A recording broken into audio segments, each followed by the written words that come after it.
All right. All right. That's our African brother spitting some of that hot fire. Man, what is happening? We're here. We're here. Y'all clowning my brother. Y'all clowning the African Snoop Dogg. Y'all clowning Kente Lamar. Why y'all clowning our brother? Man, what's going on with you? How's everybody doing? A little ashy right now. You know, I always start the show off a little ashalicious, but I'm here. What's up, Hakeem? What's up, Natural Charm? My lineup is a little rusty, man. I got to get my hair cut tomorrow. I'm doing a photo shoot tomorrow. So I need my joint clipped up. I need a new barber out here in LA. Somebody who's just on deck, on point. LA, man, I'm in LA. Let me be very real. We don't have too many good barbers out here in LA. That's the long and short of it, man. We don't have too many good barbers. The good barbers in LA are far in between. The good barbers out here are very far in between. You dig? We don't have them out here, dude. And the ones that are thorough, usually they're booked up a lot because everybody wants to go to them. You know, I got my Mexican brothers, but, they be having their days off. And, I need motherfucker on deck. You dig? Thank you, Detroit Cutie. You say I look handsome. I'm trying my hair. I like to be on point. I like to be crisp. But, I like to have some people on deck. Where are my LA people? Yes. Shout out to my man, Corey Holcomb, Zoe Williams. I'm going to be on the 5150 show this Tuesday, family. I'm going to be first time on my man's show, 5150. We're going to have some real good game to chop up, man. We're going to have a real good time. Shout out to my girl, Claudia Jordan. I was on her podcast with her and her people. They just posted that today. Shout out to her. Love Claudia. You dig? Man. You hear the crickets? Yeah, I didn't notice until you said something. Yeah, that's loud. The crickets are loud. I didn't even notice until you said something. But yeah, I'm going to be on my man Corey Holcomb's show. We're going to be chopping up some very good game. You dig? Man. Watch yourself. You said Darlene does a little soft shoeing. Okay. I don't know, so. Man. So when Darlene brings up black and brown stuff, I was at Corey roasted Cynthia G today. What happened with Cynthia G and Corey? I know Cynthia said something about Corey on Twitter, and I'm like, oh, Cynthia, no, don't, no. Corey's not the one for that. Why did you do that? What? When Cynthia said something about Corey, I said, oh, shit. Oh, Cynthia, that's not who you want to get in it with. That dude is a professional. Oh, God. Well, so I can imagine what was said. Where, do you have a link of Corey? Do y'all have a link? What did Corey say back? I just saw a tweet.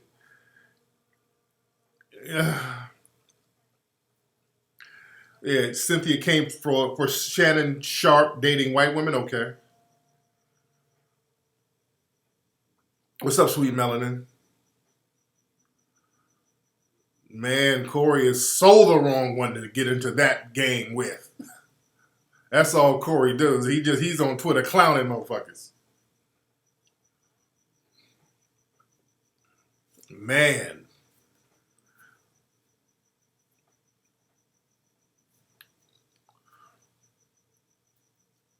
What's up, Think for Myself? You work with Michelle Malkin? What kind of work did you do with that piece of work right there? What kind of work did you do with her? And I'm going to break it down for those who don't know.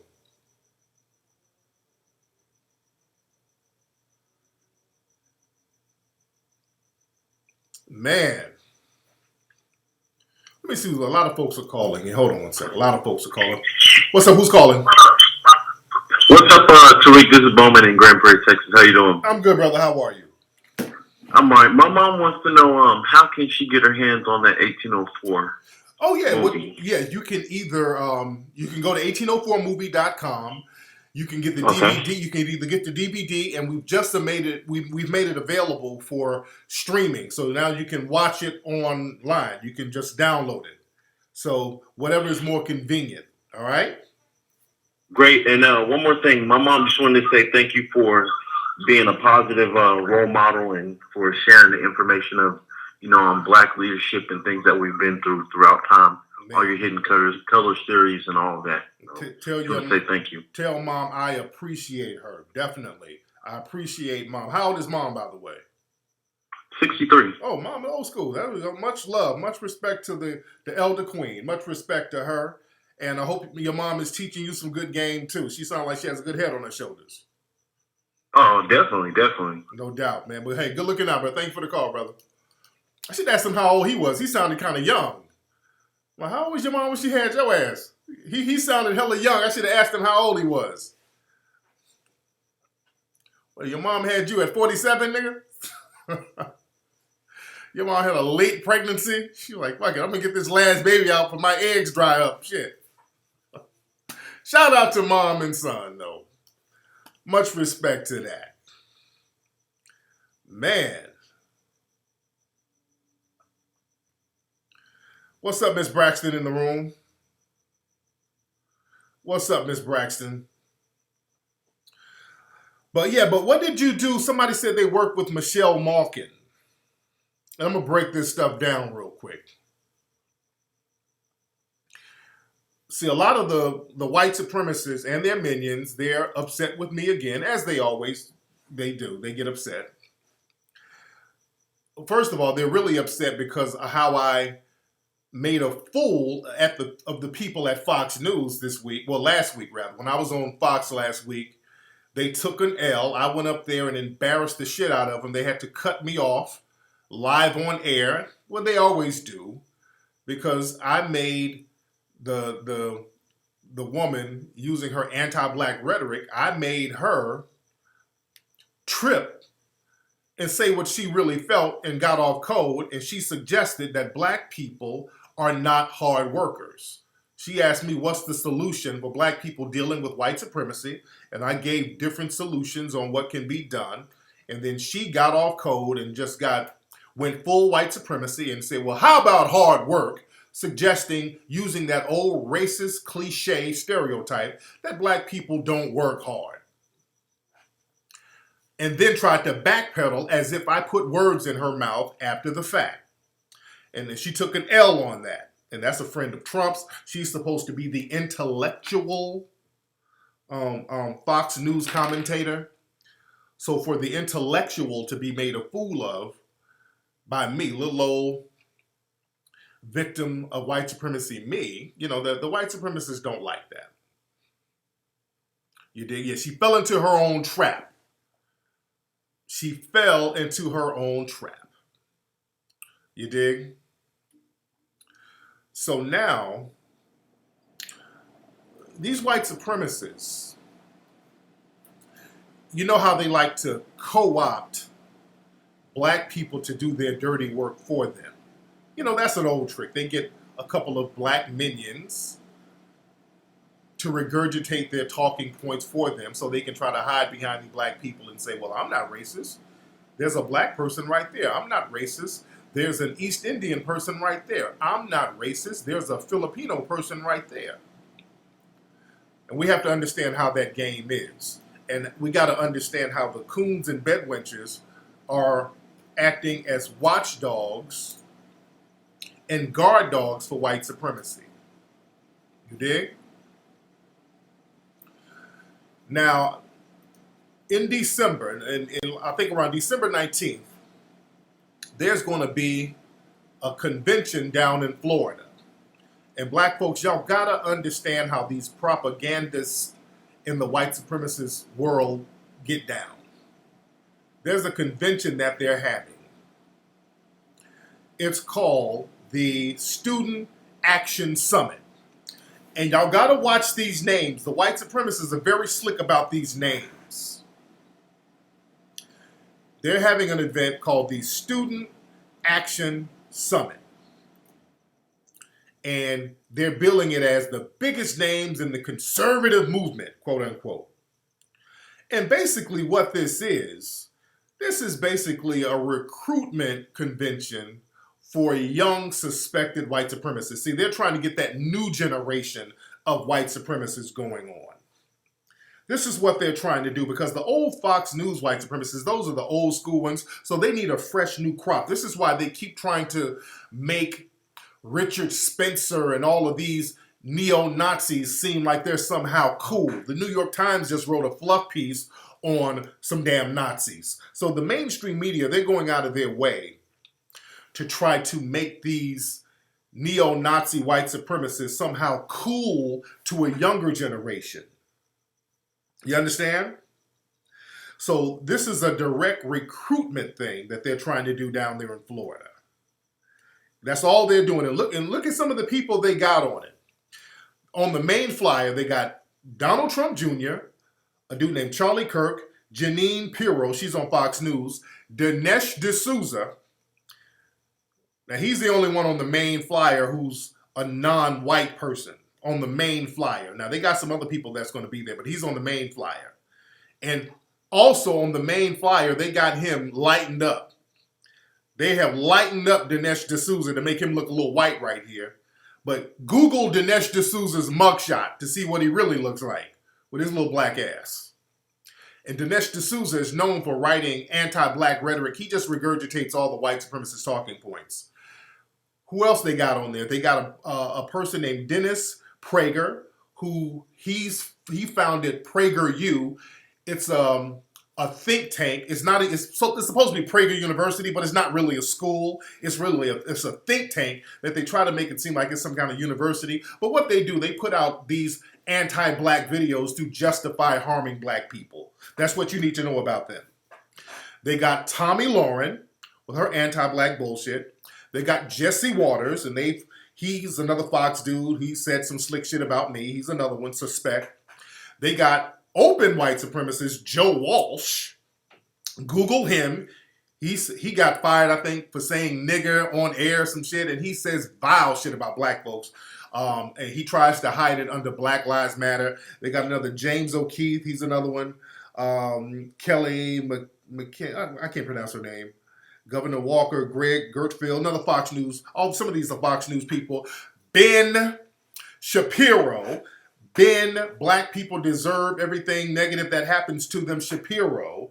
Ben, make jokes about Trayvon Martin getting killed, Shapiro. Ben, black people need more policing because they're prone to criminality, Shapiro. So we know his get down. Who else they got on there? Steve Bannon. We know his alt-right get down. Sebastian Gorka, who he has me blocked on Twitter. Sebastian, I don't know why you have me blocked. I don't follow you. I don't know why you got me blocked. But Sebastian Gorka, he recently said some shit about how black Africans, he's talking about black Americans, how these black Africans are killing each other, and that's the real problem. So he uses that racially coded bullshit. And Anthony Scaramucci, he was Trump's guy, and Scaramucci follows me on Twitter. All of these guys monitor me. So these are the big wigs in the suspected white supremacist movement. Got it? These are the big wigs. So they got, I call it white supremapalooza. This is white supremapalooza. So I'm calling these suspected white supremacists out. And it's also one of the sponsors is the Heritage Foundation. And I put up all types of receipts. The Heritage Foundation, they put out publications talking about how black people have lower IQs genetically and black people are less intelligent. And I got all the receipts on my Twitter. So this is what this is about. I'm giving you receipts. None of this shit is my opinion. I'm giving you receipts on what these people have said, what these people have done, who's funding and sponsoring these people. It's straight up white supremacist rhetoric. Another sponsor is Alliance Defending Freedom. Watch out for those kind of names. Alliance Defending Freedom, they're on the Southern Poverty Law Center list as a hate group. And this is one of the sponsors. Again, I'm not making this up. You dig? PragerU is another sponsor. PragerU is another sponsor. And they got all these anti-black videos where they get black people to say all the anti-black rhetoric. Like Larry Elder, they got him, and he was trolling me today. Shout out to Larry. I know you're probably watching, Larry. Larry, Trayvon Martin, and Tamir Rice. And this is Larry Elder. This man said that 12-year-old innocent child, 7th grader, Tamir Rice, provoked the police into shooting him. I retweeted that bullshit he said. If you go to my Twitter, you can see the retweet. It's still up there. He said that Tamir Rice, innocent little 12-year-old 7th grader, provoked the police into executing him. That's Larry Elder. That's what he's working with right there. And that's what PragerU and all these people, this is who they get around them. Now, as I'm calling out these suspected white supremacists and their minions, and I say suspected, many people say confirmed, but I just say suspected. I suspect that they have strong suspicions. But based on the writings of the Heritage Foundation, that's confirmed white supremacy because they are confirming their belief that black people are genetically inferior based on their own writings. So that's the textbook definition of white supremacy. So I'm talking about them and this black person named Antonia Okafor, I think that's how you pronounce her last name. Antonia Okafor, she jumped up in my mentions. Well, should somebody tell Tariq I'm going to be speaking there, as if it's not a suspected white supremacist event if she's speaking there. Now, for those who don't know about Antonia, she's a nobody, but she's one of these Fox News NRA shields that the white supremacists prop up and say, okay, we're not racist because we have her. So they prop her up to regurgitate all the white supremacist talking points. And she has made videos for PragerU regurgitating the same anti-black rhetoric. There's another person who jumped in my mentions, Joy Villa, with the white supremacists pretty much found her out. She got exposed, so she's trying to get back in good with the white supremacists. They know she's hustling.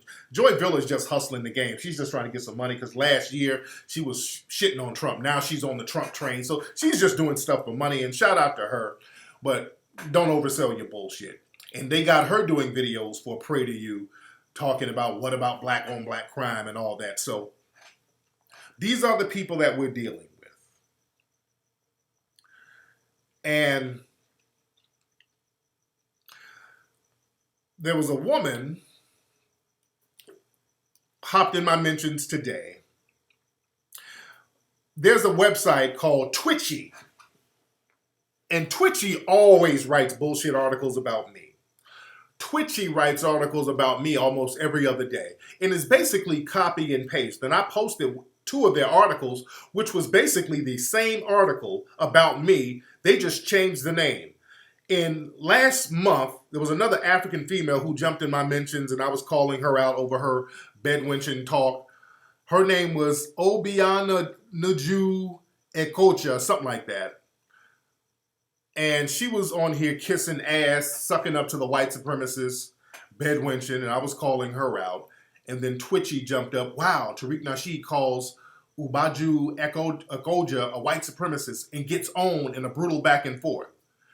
And for this article for this Antonia lady, they said the exact same thing. Wow, Tariq calls Antonia a white supremacist and get owned in a brutal back and forth. So they just basically copy and paste their propaganda bullshit and just change the name and just put it out there. So let's look into who runs Twitchy.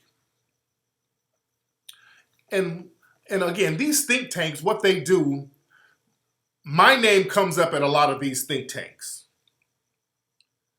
because I do things on the grassroots level, and my name comes up at these think tanks. And what they do at these think tanks, I call out what's going on, so they have to try to attack me in different ways.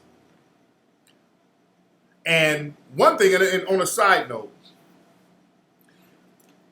you notice a lot of the bedwenching and cooning is coming directly out of Africa.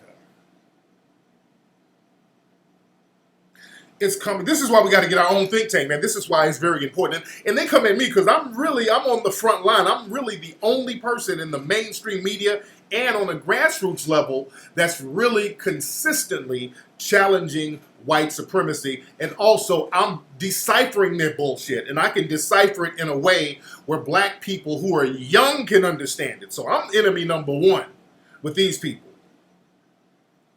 When I break down the code and start breaking down who's who, they go on alert. I am enemy number one. Because see, the mainstream white media, they're not going to break down all the codes. They'll break it down a little bit. I tell you who's who and who everybody is and what the fuck they're doing and who's funding. I'm giving you all the receipts. See, the mainstream media, they'll touch on it a little bit. They'll do it from a bipartisan or a partisan position. Well, that Republican did this. They'll do it from that angle. I do it from the point of all of them are goddamn suspected white supremacists if they're practicing what I suspect of being racism. So I call them out Republican or Democrat. I don't give a fuck. Because there is no such thing as a Republican or a Democrat. But we're going to have to be real. And I've been saying this for the longest. That Antonia, and I told her how I warn people about these first and second generation Africans who come over here. We're going to have to be real. Many of them are hellified coons, man. And they come over here and get down with white supremacy, hook, line, and sinker against us. I ain't talking about all, because let's be real. I got Nigerian brothers who roll with me heavy. My man Ola, Nigerian family. Ola is the farthest thing from a coon. My man Mike, Nigerian, the farthest thing from a coon. And that's the thing. If a Nigerian or somebody from West Africa or any part of Africa get over here, either they're going to be about that life or they're going to be about that cooning. I never see no in between. You dig? Either they're going to be about that life or they're going to be about that cooning. There are no in betweens with it. So when you meet some cat who say they're from Africa, you better find out where their mind is and what they're doing and how they're trying to build or whatever. You better check fast. Because if he ain't really on that empowerment and anti-white supremacy tip, then you're dealing with a damn coon. And that Antonia, all those people, notice a lot of the people who's down with the NRA, you dig? All of these people and other people, man, a lot of the bedwenchers who write for some of these publications, they don't even have to be down with the right wing, but a lot of these bedwenchers who write for like Ebony and all of these other publications, a lot of them have first and second generation Africans. That's a harsh reality. See, we got this thing, but we want to go back to Africa and all this old shit, but we got to know what's happening over there. It's coon fest, bruh. It's coon fest over there. Another one who's down with the NRA, that Coleon Noir. Now he's I think a second generation, a first or second generation Nigerian. That his name ain't even Coleon Noir. That's some made up bullshit. Is Black Colin, Noir is black. His real name is like Collins Idahan. That's like a Nigerian name. His name is Collins Idahan. That sounds like a little African coon name. So his name ain't Coleon Noir. He wanted his name to sound more exotic, but he's a little buck dancing, eye bucking coon. A first or second generation Nigerian who does all that. What about black on black crime and all crime in Chicago? He's one of them kind. And Maj Toure. Marge Teray. Marge, you need to call up tonight, bro. Because Marge Teray was on Twitter earlier, and he wants me to have him back on the show. He was like, yeah, Tariq don't have me on the show. It's all good, though. Marge, call up. Hold on. Marge Teray, are you in the room? Because Marge was on Twitter. He was like, yeah, man. You know, Coleon and Tariq, man, Tariq has a problem with Coleon. I'm trying to get them together so they can work together. And I tweeted back, I'm like, and do what? What kind of work am I going to do with that nigga? Hold on, Marge. Margie to call up. Hold on, man. Yeah, while I'm thinking about it, I'm going to get on Twitchy and all that in a minute. We got time. We got time. We got time.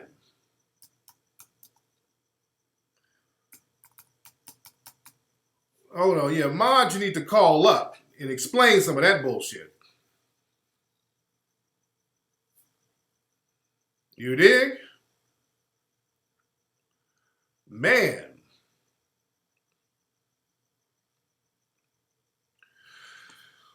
Yo, Marge, are you in the room? Man. I want to see if Marge is in the room.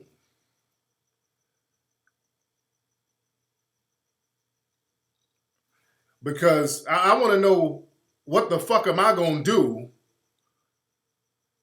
as far as working with a Coleon Noir. You dig? Yeah, Marge, call up. Hold on. Let me see. Hold on. Wait, hold on. Let me see if I can get Marge. Let me find his number because Marge would want to come on the show. Ogun, yeah, get Ogun Senior out of here. We talking about some real shit. Hold on. I'm trying to keep the energy up. Hold on. Let me see where Marge Teray is because I would like for him to call up and explain some fuckery that's been happening. Because there's a lot of suspect shit going on with Marge, and I can't co-sign a lot of shit that's happening with Marge. You dig? A lot of people fuck with him because of me, but there's a lot of shit I don't really fuck with as far as dude. You dig? Man. I would like him to call it, he's too close to coons and white supremacists for me. And when a motherfucker tell me I need to work with a damn known coon, I want to know work with him and do what? This motherfucker, Coleon Idahan, is up here doing shit with Ben Shapiro and Louder with Crowder. These are like some known anti-black antagonists. And he's up there cockeying and kikiing with them. He's another Crispy. Yeah, man, you need to work with him, man. Y'all need to get together and work. What the fuck am I going to do with that nigga? What am I going to do with that nigga? This nigga's cockeying and kikiing with white supremacists. What am I going to do with him? I'm against white supremacists. The last thing I'm about is sitting up laughing and giggling with them.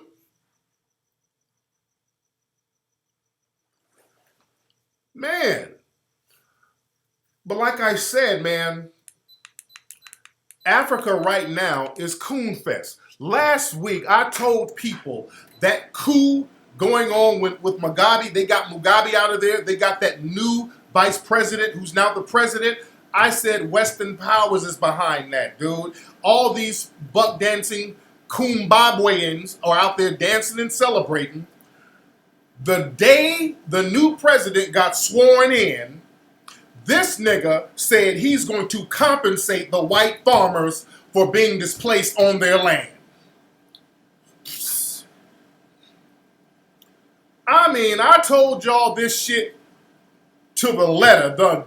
It didn't even take a month, a year. The damn day he got sworn in, he's buck dancing and cooning. The goddamn day he got sworn in, They talking about how the people are suffering, the people are starving, and the day the president gets sworn in, he's going to compensate the white farmers, the damn Rhodesians. Diamond, call up. Anybody, don't be in here trolling. Do not be in here trolling talking about Mugabe wasn't a good leader. Nigga, is this dude a good leader? Compensating the Rhodesians who stole the land? And I was arguing with some white Rhodesians on Twitter. They were telling me to shut up, Tariq. There's white people over there in Zimbabwe right now driving around in Mercedes telling me to shut up, trying to troll me. Be quiet, Tariq. The new president, he's not about revenge. He's doing good things. He's a businessman. The white supremacists are tickle pink right now. The white supremacists over there in Zimbabwe are tickle pink.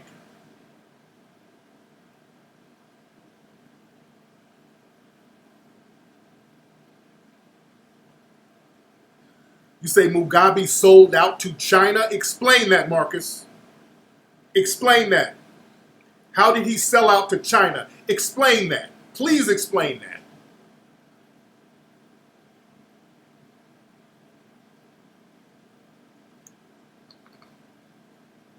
I would love somebody from Zimbabwe or somewhere in Africa to call up and justify this bullshit. Because y'all were on Twitter heavy telling us, hey man, let us celebrate. Man, Mugabe ain't shit. Let us celebrate. Y'all African Americans don't know what we dealing with over here. Y'all just wanted somebody to not call you out for cooning.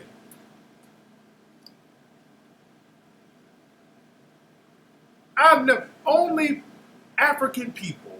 We're the only, and I say we because we do it over here too to a certain degree, but not when you are the damn majority.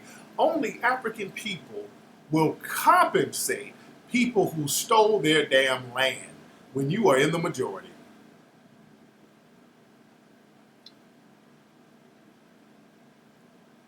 It's just pathetic over there right now. We got to get it together over here. It ain't popping over there like that. The cooning is just on fleek. And Robert Mugabe, he wanted the land at least for the people, and y'all let the white supremacists flip you on him. You letting white supremacists tell you he ain't shit. And these white supremacists, do you really think they have your interest at hand? They do not have your interest at hand. You dig? They could care less about you. And if you guys can't see me, refresh your page. I know, this shit is messing up again as it always does, but it's cool. We're going to get through it. I don't know why Ustream is so damn janky, man. I don't know why Ustream is janky like this.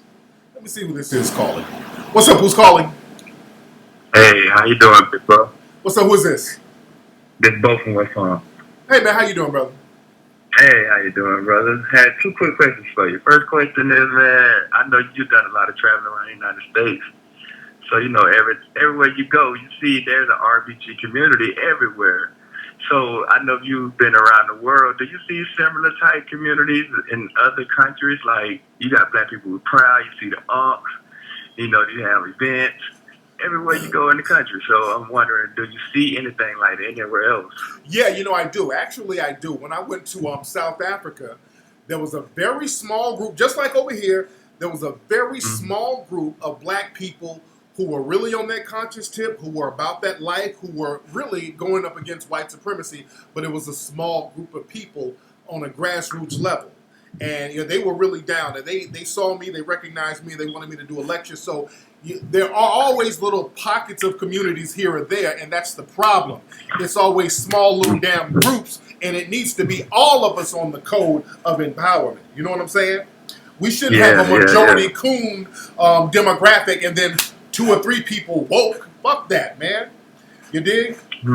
But I feel you. But we do, but not enough. It's not enough, man. Yeah. But thanks for the call, brother.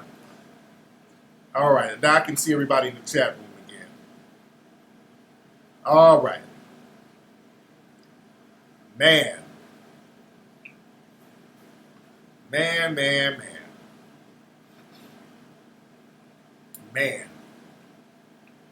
But like I said, in Zimbabwe, it's basically Rhodesia 2.0 at this point, man. They just couldn't wait to get back under the thumb of the damn white supremacists, and that's what's going to happen. Those Rhodesians, or that's what I call them, because that's what they're going to change the name of that damn country eventually. I'm telling you what's happening now. It's bought and paid for. This new dude is a damn puppet. If the first fucking words out of your mouth is we gonna give the white people compensation for the land, well, you already know what's happening. They're going to bring in all the other white supremacists to take over. They're going to start funneling black people into little bullshit shanty towns, just like they do in South Africa. The white people are going to dominate. They're going to build big structures, lock y'all black asses out. You're not going to have nothing, and you're not going to complain. Just because you're going to get to see white mommy and daddy across the street, you're going to be totally content. You're going to be in the same situation you were in with Mugabe, but you get to look at good white mommy and good white daddy, and that's good enough for you. That's what it is. You get to look at white mommy and white daddy across the street in the condo, and that's good enough for you. But if a black leader, oh, hell no, this fucked up how we live it. The white leaders do you the same way and worse, well, damn, we just got to love everybody. The eyes are bucking. You dig? It's pathetic. And now you see when those Africans come over here, y'all see how they're used by the white supremacists as their minions. Understand, they attacked Africa first. They got into the minds of the Africans first. You dig? Africa was colonized mentally first. They got to them first. Dude, I've seen images. Hold on, let me post some images now. Now y'all got the chat room is still a little janky. But we're going to mac through it, though, fam. We're going to chop up game through it. Let me get this call while I'm doing what I'm doing. Well, I made a mistake. The phone number is 818-850-5404. All right? 818-850-5404. Hold on 1 second. Y'all bear with me in the chat room. Bear with me in the chat room. You dig? Bear with me.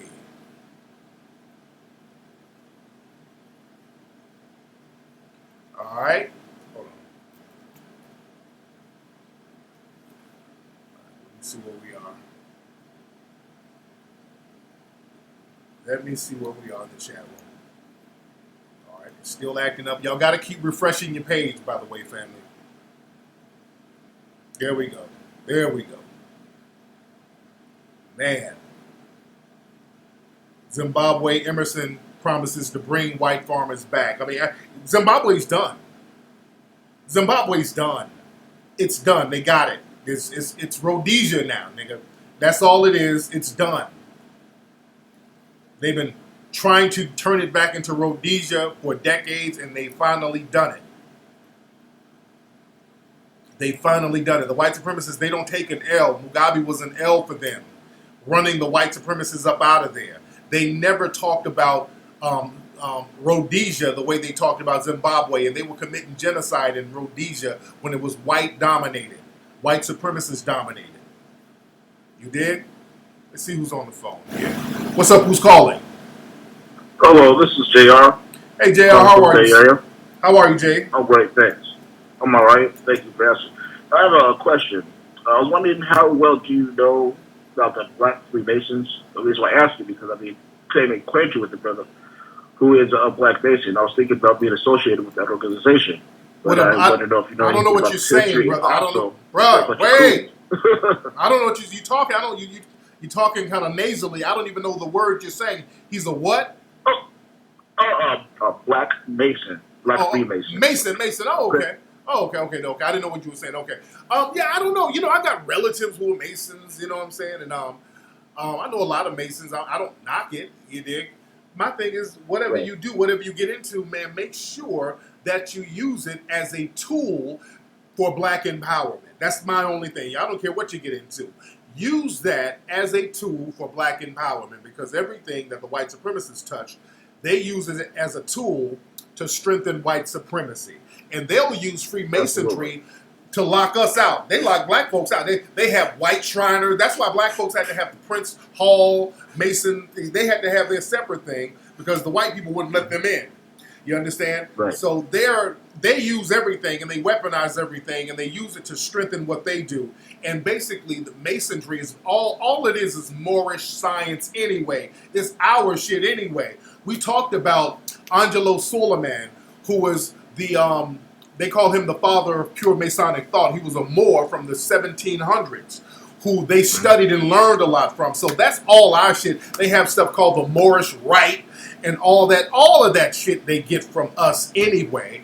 So we need to learn more about that and what's what and what's the secrets and all this stuff. They got pyramids, all the African shit.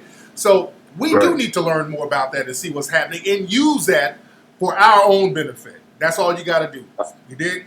Absolutely. And you mentioned that you knew Masons, but I was wondering if you know in the organization if there are any coons, because me personally, I try to separate myself. I'm far away from the coons as possible because I'm all for Black first.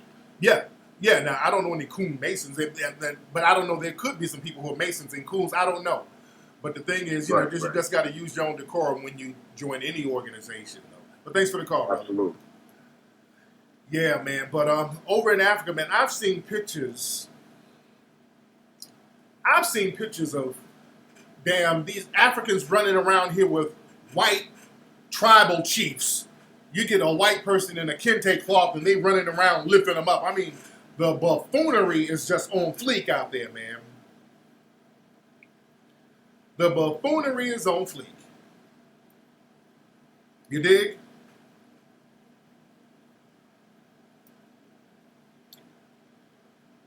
But we just have to know what we're dealing with when we talk about empowering ourselves. Now, with that being said, I don't not going to Africa.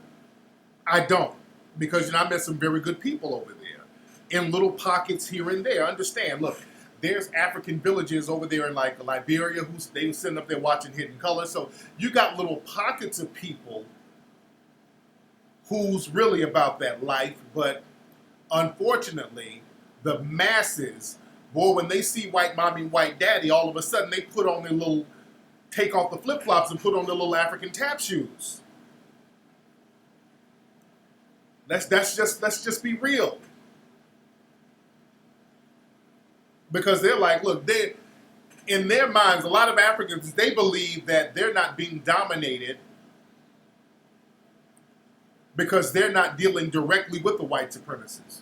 See, the white supremacists, they know how to dominate you directly and indirectly. See, in Africa, they're being dominated indirectly because the white supremacists, they control their economy there. They control their economy and they control the ecology there.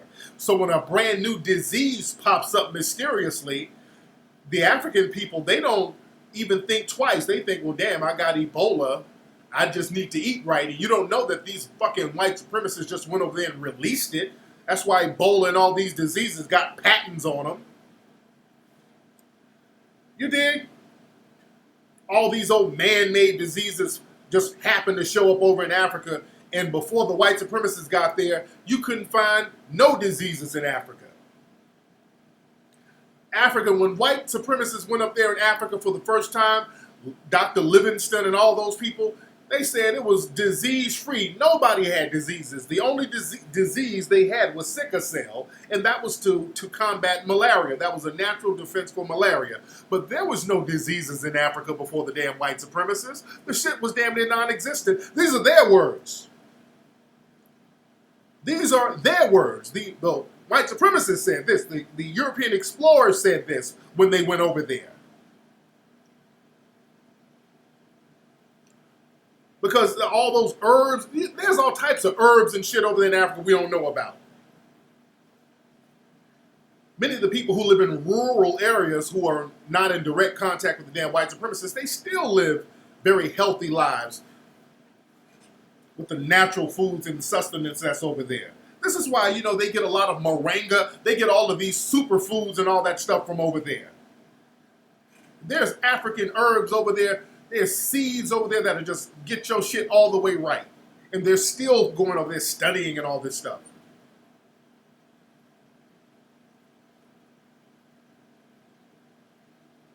Oh yeah, that Dr. Livingston, yeah.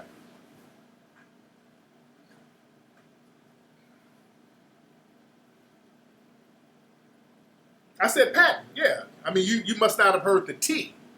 I didn't emphasize the T, patent. I didn't say patent. I said patent.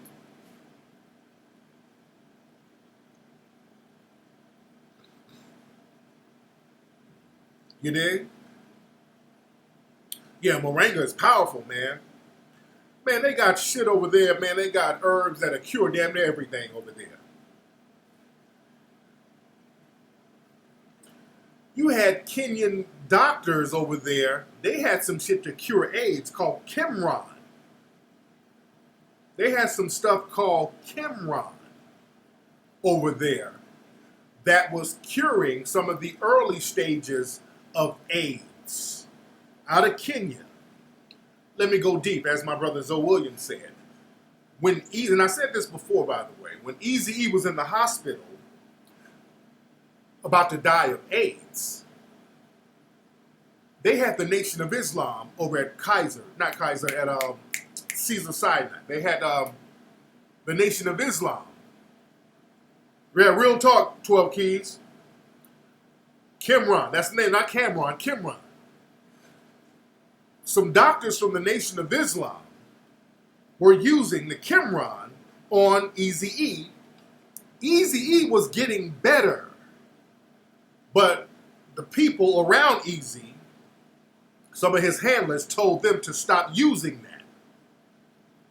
They told the Nation of Islam doctor to stop using that. This is in a book called Original Gangsters that talks about the West Coast and all that. Go get a book called The Original Gangsters. A white dude wrote this, by the way. That's a white dude who wrote this book. And he talks about this, and I've heard this for years, by the way, that somebody had a cure for Eazy. That's kind of been a rumor for a long time, and this white dude had the receipts. You dig?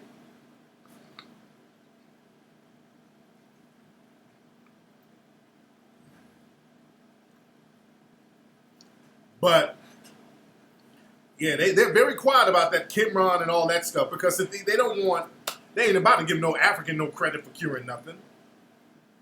They ain't about to give him no credit, and they didn't want to give Dr. Sebi no credit either. Understand, Dr. Sebi proved that he could cure AIDS and HIV. He had to go to court and all this stuff. They would never give him no credit. Then all of a sudden, Dr. Sebi, not all of a sudden, it took him years. Now Dr. Sebi, goddamn, got caught up in Mexico and then died mysteriously. You dig?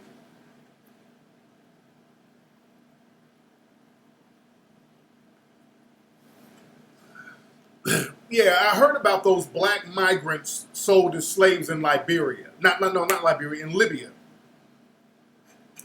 And now that's a talking point for white supremacists. The white supremacists are like, well, hey, you guys are always talking about white supremacy, and there are Africans selling other Africans in Libya. Well, the thing is, Libya is still under the thumb of white supremacy, so the white supremacists are allowing it to go on. If there are Africans being sold in Libya, the white supremacists are allowing it to happen and helping to orchestrate it.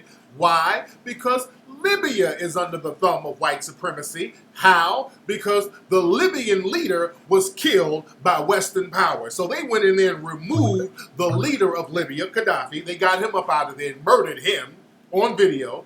So Libya is controlled by the white supremacists. So whatever goes on in Libya, the white supremacists are directly and indirectly in control of it. You dig? So whatever happens in Libya, just like Neely Fuller says, if you control it, you are responsible for it.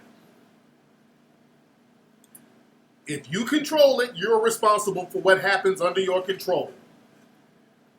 So there's bullshit going on in Libya. Since the white supremacists went in there and removed the Libyan leader, then you're responsible for what happens. Yeah, they said all of Gaddafi's gold was stolen, all that stuff. Wasn't no black folks who stole that. You dig? He said, because Obama destabilized Obama did what the hell he was told. By who? The white supremacists. Obama did. The only thing Obama did was what he was told by the white supremacists.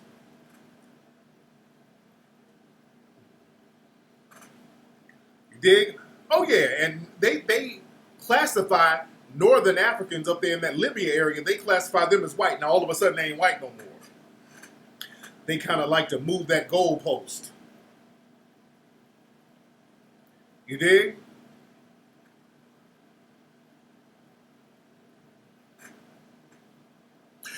But like I said earlier, I was talking about that Twitchy website. And Twitchy, and I exposed that was, they claim it was founded by Michelle Malkin. Now, Michelle Malkin is this anti-black Asian wannabe white supremacist who's known for her anti-black rhetoric. She says vile shit about black people.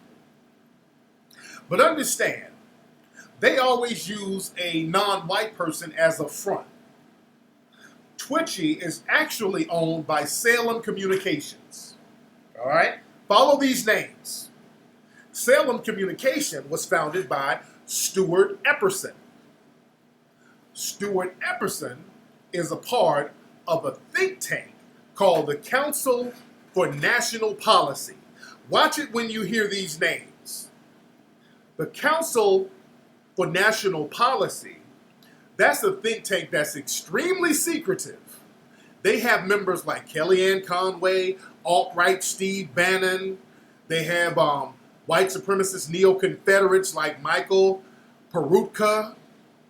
So understand, I'm giving you receipts. You can Google everything. If you listen to the playback of this, Google all these names I'm spitting. So these are the people who fund the Twitchies and all this. People who's a part of these little white supremacist think tanks who have known open neo-Confederate white supremacists working with them. You dig? So that's who's really behind all this stuff. So Michelle Malkin, she was trolling me tonight. She jumped on my Twitter timeline. This race baiter Tariq. I'm brown. I'm a brown person. I founded Twitchy, and I'm a brown person. She's an Asian wannabe white supremacist. I've told you guys over and over again how these Asian who have anti-black views, they are aligning themselves with white supremacist alt-right extremists. Yes, I talked about PragerU. I'm still talking about it. Michelle Malkin, and I brought all the receipts about her ties to white supremacist groups, how she wrote for a website called VDare, which is a website that goes on and on about how black people are genetically inferior. This woman aligns herself with these alt-right people. This woman aligns herself with all types of white supremacists. Do you know that Hopper? Michelle Malkin is in the forefront of trying to get Daniel Holtzclaw released from jail. She's in the forefront of a campaign. Daniel Holtzclaw, he was that Hopper who raped dozens of black women and got convicted for raping black women. She's trying to help get him out of jail. Google this or go to my Twitter. Well, go to her Twitter. Go to her Twitter. I mean, she has a picture of him talking about the wrongly convicted. Yes. Michelle Malkin is out here campaigning to help these white supremacist wannabe hoppers who rape black women. She's trying to help them. She's up here like, well, he's innocent. She's in the forefront of that. She's working with that rapist-ass white supremacist family to get him out of jail. They're working around the clock to get Daniel Holtzclaw sentence reversed. She's in the forefront of that. That's how much of a piece of garbage she is. She's out here protecting this racist bastard who's a serial rapist. She's out here talking about what crime? He's innocent. We're going to have to get him out of jail. Google that. Yeah, where are these feminists now? Where are these feminists now? You better look up Michelle Malkin. She's a piece of work. I'm telling you, these Asian wannabe white supremacists are the worst. They are the worst. This woman, on her Twitter page right now, she has a picture of Daniel Holtzclaw. I mean, she's campaigning hard. You dig? Oh, she's worse than Ann Coulter. I told you, the only thing worse than a white supremacist is a wannabe white supremacist. You dig? But that's what, and also Michelle Malkin said horrible things about Michelle Obama. She used to go in on Michelle Obama. They would use her to say all these coded racial comments about Michelle Obama. Yeah, you notice all of these little anti-black Asians, they get around the white supremacists and they start tequila, all of them. All of them. So black folks, you got to study these folks. This is why black folks, when people start talking about immigration, let them hold their own nuts. Yeah, didn't she say Michelle Obama looked like an ape? Did she call her Moo Shell and all this old bullshit? She said vile things about Michelle Obama. See, we need to be abreast of these folks. See, black folks, we be worrying about the wrong shit. I mean, we can get into a little niggatry every now and then, but we need to see who these people are having these little meetings, putting these people out there to do their work, and we don't know who they are and what they're about, and we think that we have some kind of camaraderie because they're a person of color. Black folks, stop letting people put you under the banner of people of color. You don't understand how these people are against you. You have no camaraderie with these people. When people start talking about immigration, like when we did that lecture down in Long Beach, and we had that panel, and one of the sisters started talking about, well, you know, we as black folks, we need to be looking out for the immigrants. We share a bond with the other. No, I'm like, man, if y'all don't pass me that mic, no. Them sisters they were on that. We got to help the immigrants too. No, we don't.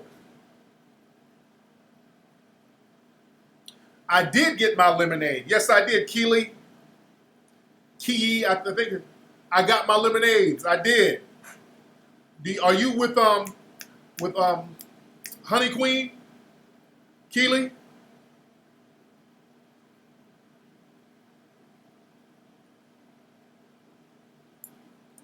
But I want black folks to listen to me, man. Listen, black folks. I mean, we're going to have to circle our wagons, black people. Black people. She posted a tweet about me, Michelle Malkin. Yeah, she was trolling me earlier, and I was putting receipts on her ass, showing all, because I don't get into that name calling. They try to name call me, oh, Tariq, you're a race-baiting bastard. No, I ain't getting into no name calling. I'm going to bring receipts.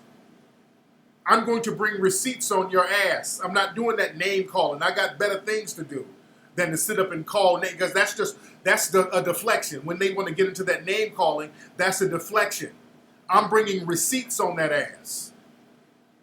I don't have to name call. I'm bringing receipts. I'm showing all the white supremacists you're aligned with. I'm showing the white supremacists who's paying you. Okay, look, that's her right now. She just posted talking about the truth about Daniel Holtzclaw case. So she's on my Twitter now with this whole bullshit about Daniel Holtzclaw is innocent for raping all them damn black women. On her website, what if convicted serial rapist cop is innocent?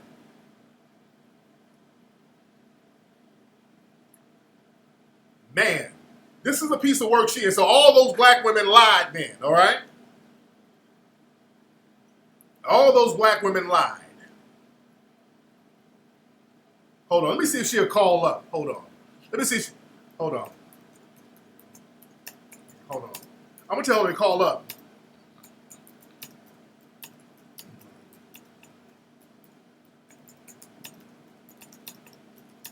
Yeah, hold on.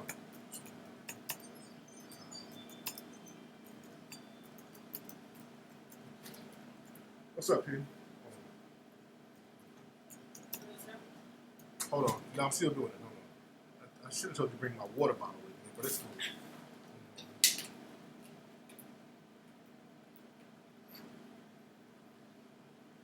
Hold on. Hold on.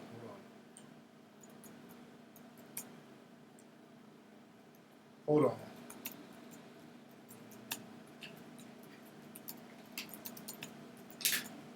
Hold on. I'm texting. I'm tweeting her now. I'm giving her the number right now. All right. I just tweeted her the phone number.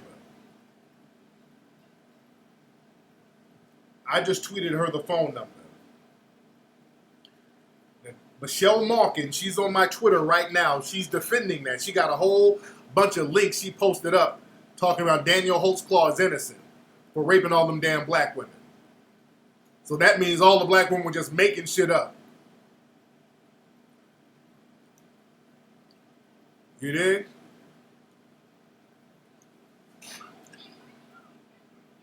She ain't gonna call up, but I put the number out there. She ain't gonna call up, but I put the number out there. Hold on, I'm gonna tweet her again.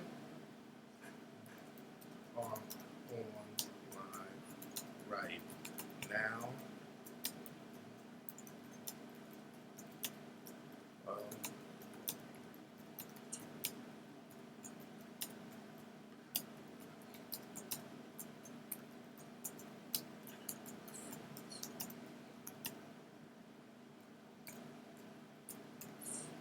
Hold on 1 second. Now I'm tweeting her again because I want to hear this.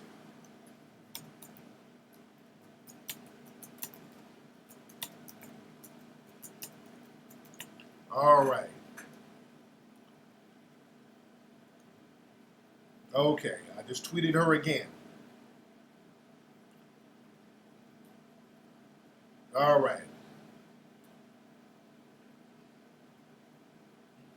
Man.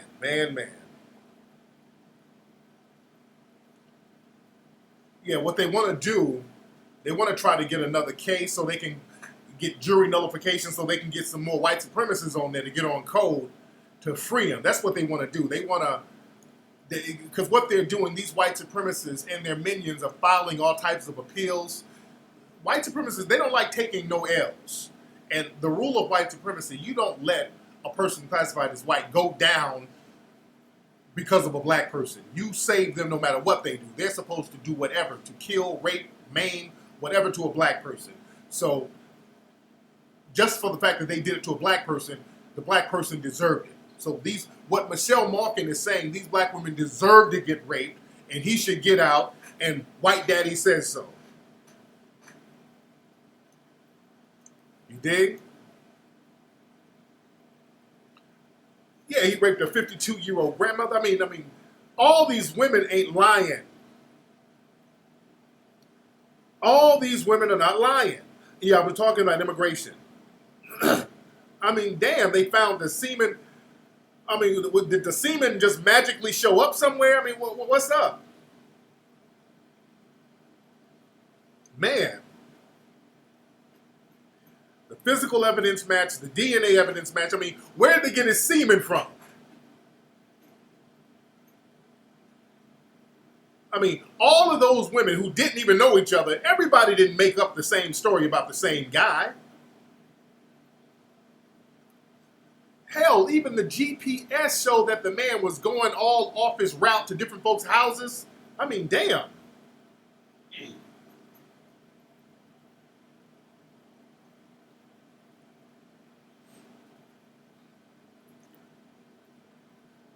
Man.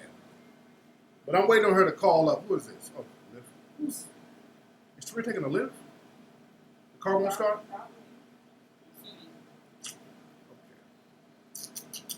Okay. God damn, I just spent the whole fucking gang of money getting that car together. Man. Yeah, she ain't gonna call. See, they never call when somebody's gonna really put some fire up under them with some facts. All they can do is just troll these bullshit ass links, but they can't call up and bring real facts. You dig? Hold on 1 second. I'm checking my Twitter again now. She's not gonna do nothing. Let me see what this is. What's up? Hello, who's calling?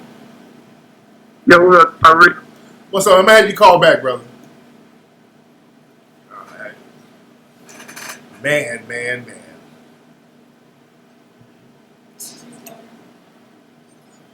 No, it's my daughter. What's up? The car won't start? You just want to drive it? Because that battery's going down any minute. It needs to be replaced. That's why it's janky. All right. This is, I think this is Libya. Hello? Bye. 07.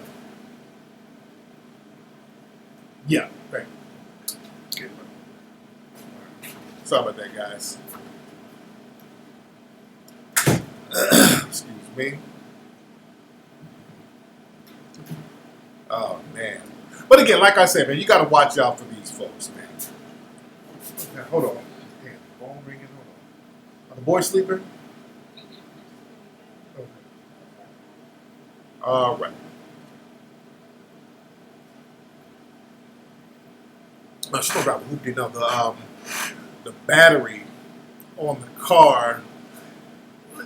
Ain't nothing wrong with the car. The battery died because my daughter be leaving the goddamn light on the inside of the car all night, and then when she wake up, the battery's dead. I just bought a new battery for that car a few months ago. So she'll leave the light on, and then the shit breaks down. I called a tow place today to go give her a jump. She was right down the street at her friend's house. I called the tow company to give her a jump. Just something local, somebody real local. I'm like, all right, I gave my credit card information on the phone. I'm like, okay, how much is it? But starts off as $49. I said, okay, that's cool. Now, I should have stopped right there and checked. When she said that, for some reason, I'm in a rush doing a million things. When she said starts off as, I said, I should have pinned her down, the lady on the phone. Starts off as $49. So she was using a little word trickery.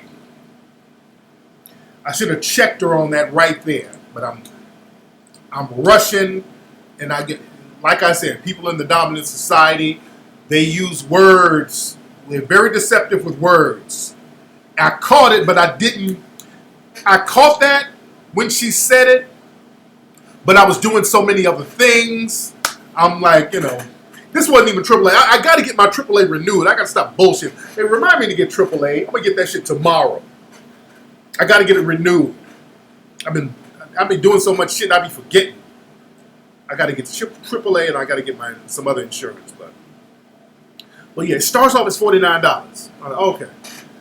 So all they did, they went and jumped their car. They got some jumper cables, jumped the car. That's it. This motherfucker came back, okay, on top of that 49, it's going to be 150. For what? Oh, the lady was 57. Okay, goddamn, that's sick. I'm like, damn. For what? This motherfucker, well, because they followed her home so I could pay him. So he came and he was like, yeah, it's going to be $150 on top of the $49. I'm like, what's the $49 for? Well, that's just the service fee. Okay, the service fee is to jump the car. Well, no, there was some other stuff I had to do. Like what? There was corrosion on the battery I had to clean off.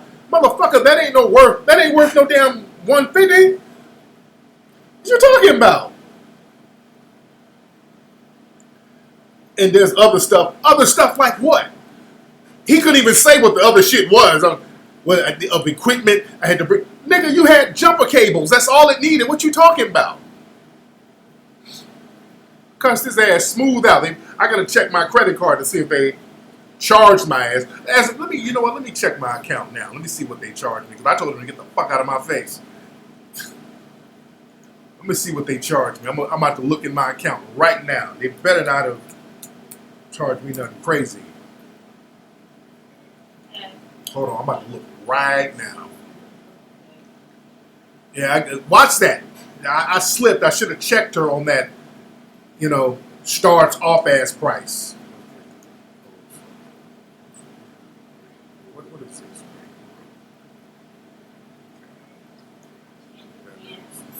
So what is that?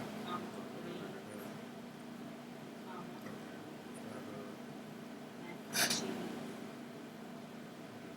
the hell is this?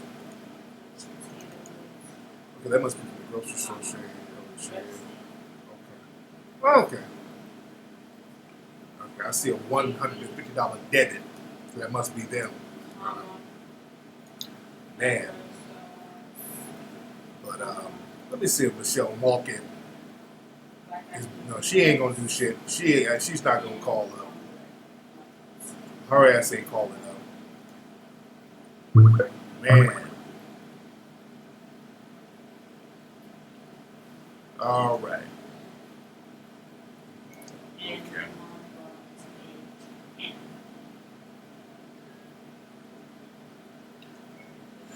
Yeah, I know, man. I gotta, real talk, Ola. I'm getting my AAA renewed first thing tomorrow. I'm getting that shit renewed first thing tomorrow. Because usually I don't use it because, we got, most of our vehicles are new. But my daughter, she has one of my older cars. So, sometimes the battery and the tire or whatever. Because she wants me to get her a new car and fuck that. I ain't about to get her no new car now. Hell no. So I had to learn to really get the groove of that car first.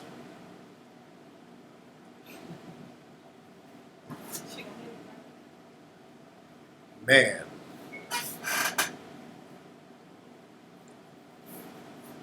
Yeah, they charged me $150 to jump a car when you bring in some cables and jump the damn car. You dig? Yeah, my daughter's like, because her birthday is coming up next week. She's like, Daddy, get me the brand new Mercedes truck. I'm like, if you don't sit your ass down,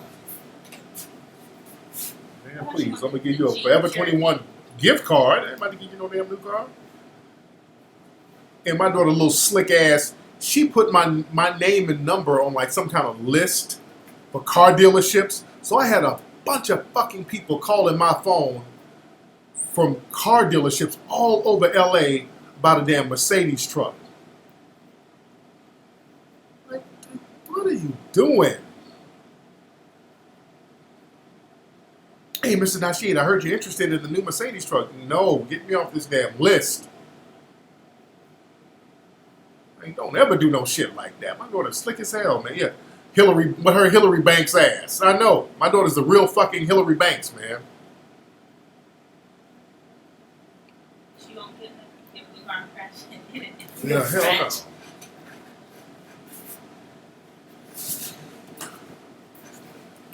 no. Our kids ask for little shit.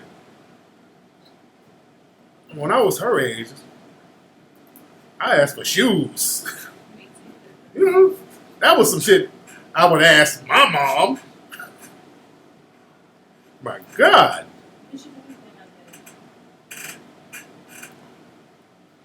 I said, that's what she knows I'm going to do it? Because you always have everything she asks for. I said, I'm not buying you no car. Well, can I have $3,000 to go to the mall? Like, that ain't no better. Fuck.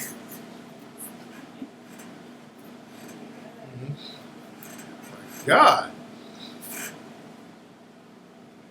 What did you guys have? Man. You don't have to buy 3 more Mercedes trucks at 18. I gotta get who? So you're going to buy 3 more Mercedes trucks. They say whatever you use for the first job, you have to keep doing it. How you doing, man? Man, who's I'm calling this? in. Who's this, brother? My name is Yamate from Detroit. Yamate. There you go. Niamate. Niamate. That's a cool fucking name. Where you from, brother? My parents from Ghana. Okay. You didn't come from a coon background, did you, brother? No. That's why I'm calling in. You are 100% correct. Yeah. I'm a first generation Ghanaian. Let me tell you something. It's a lot of coons. Man. A lot of Man. them. Now, have you been over there? Have you been over there to Ghana? You been there? Every year. Me and my sister. Yeah. And we took all four of your hidden colors over there and showed it to everybody. How they react to it? But we got a couple conscious people over there and they loved it. But it's something like my mother, she couldn't stand it because she's old school. But wow, they wouldn't grasp. They can't grasp it over there. Like as a whole, they can't grasp it. Man, it's like, what is this shit? The white people? Man, what, dude? So what do they be doing over there, man? They're just waiting on white mommy and white daddy to show up. Well, what's going on over there, man? I think they don't see that many white people, and when they do, the white people are, they fake acting like they nice, right, and give them things. So they equate that to everybody, right? When they see white mommy and daddy show up, they think that's Jesus coming. They think there's resources about to fall from the sky. That's what they think. Because the thing is, a lot of them, you don't see too many white people, and when you do see white people have food, they have clothes. Exactly. You dig? So they're like, well, shit, white people are the business. What's wrong with these niggas? Exactly. Yeah. These niggas are full of shit. White people are wonderful. You dig? It's that type of shit. You don't know that those same white supremacists then damn fuck your economy up. They don't let you. Exactly. You dig? Man. Exactly. But I'm glad you sound like you got your head straight, brother. You did. Oh, my head been straight. I was raised like that, and that's why I left Baltimore. It's too many, and I was hanging around the Ghanaian community over there. Yeah. There's too many coons, man. I couldn't hang with it. Man.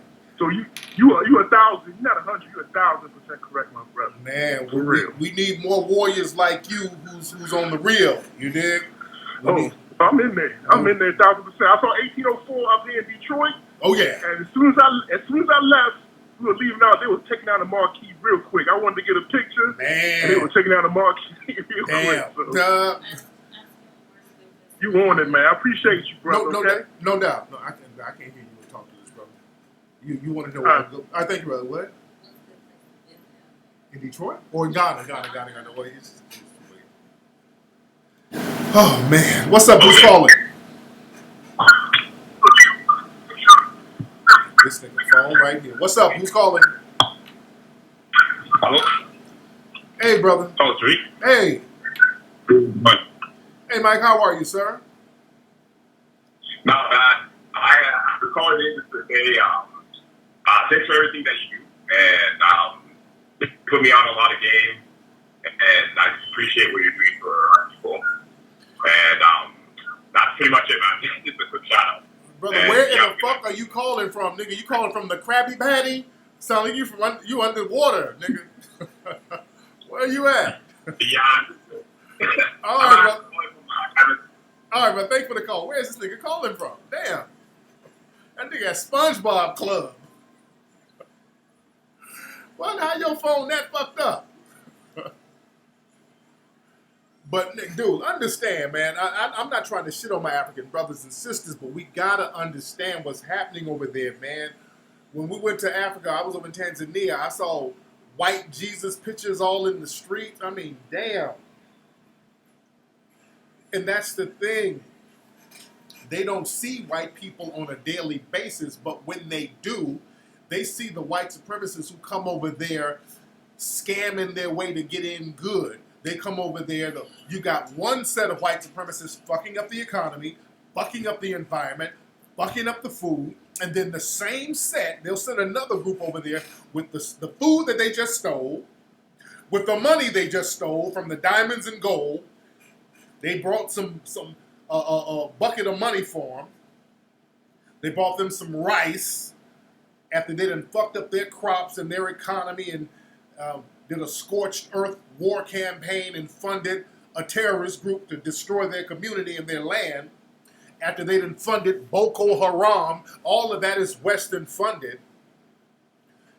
After they done put sanctions on the government of some of these nations who didn't play ball, then white mommy and white daddy comes through. Hey, look, Unduge, I got you some rice. I got you some rice and some chicken wings. Ooh, you're good. White people is good. I don't know what those niggers are talking about. You are so wonderful. Can you be my mother? You can't wait.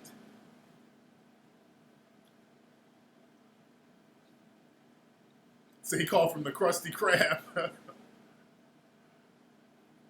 I thought it was the Krabby Patty. I thought that was the name of the club.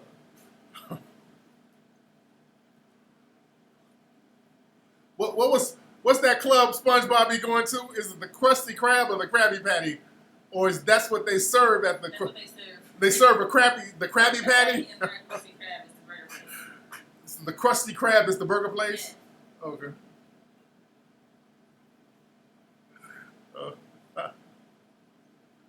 Man.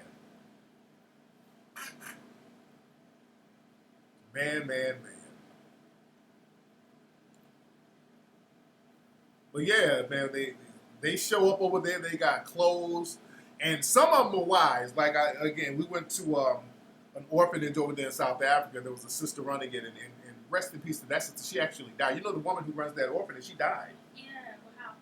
You know, I guess she was old or whatever. But her the son, the guy, he emailed me like a year ago. Told me she died. Yeah. Yeah. Yeah, the sister was running an orphanage, and me and Peanut went up there, and I donated money to the orphanage to help them out. And, she was like, I don't like when the white women, they come here, don't like it. They try to take over. They give money, and then they try to take over. So she was telling some real shit. They try to take over, you dig, and then get all the money funneled to them, and everybody's still fucked up in the game.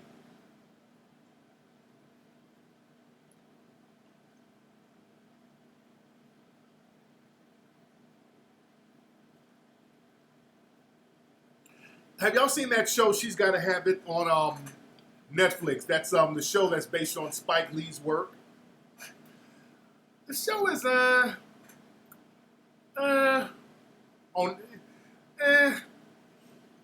Peanut, we watched a couple of episodes. Basically, the chick is just double dick clutching, and it's like, okay, she's double dick clutching. Yeah.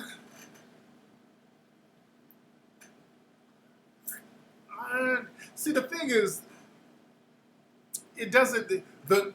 When the original She's Gotta Have It came out in '86, what's up, Ola? You just watched it? This is the thing. When the original She's Gotta Have It came out in '86, it was about this chick double dick clutching. She had 3 dudes she was fucking. She was juggling 3 niggas, and it was a novelty back then because it was so odd. That was not normal to promote that woman out here just fucking a gang of niggas. So the novelty of that was interesting then.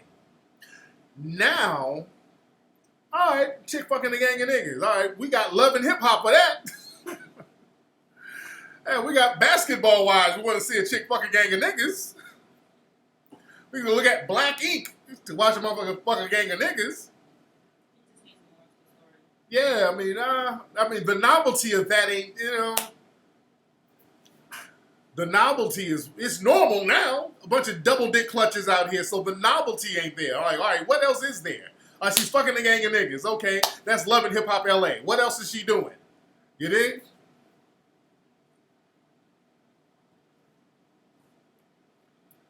Man. Well, she's fucking a gang of niggas. Okay, what's that? An Instagram model? I mean, what's unique about it? You dig? Something has to kind of stand out. Yeah, it got kind of boring, okay, because the hook is that she's fucking all these niggas. Okay, what else? She's fucking these niggas, and then one of them turned into an alien. They gotta spin this shit. You dig? Now you know what's good on Netflix is what's that? Stranger Days? What is it? Stranger Things. Now that's pretty good. Stranger Things is pretty good. We're looking at that now. Stranger Things is pretty good. We saw a movie called Mud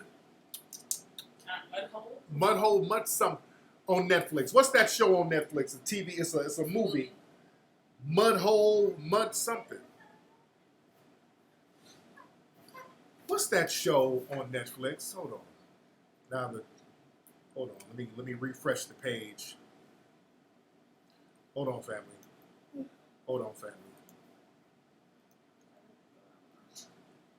No, not Mud Dogs. What is it? It's Mud something. It's about life in Mudbound. Yes, Mudbound. It's about life during Jim Crow around World War II. Mary J. Blige is in it. It's pretty cool. It talks about racism, and I don't want to give too much of the plot away.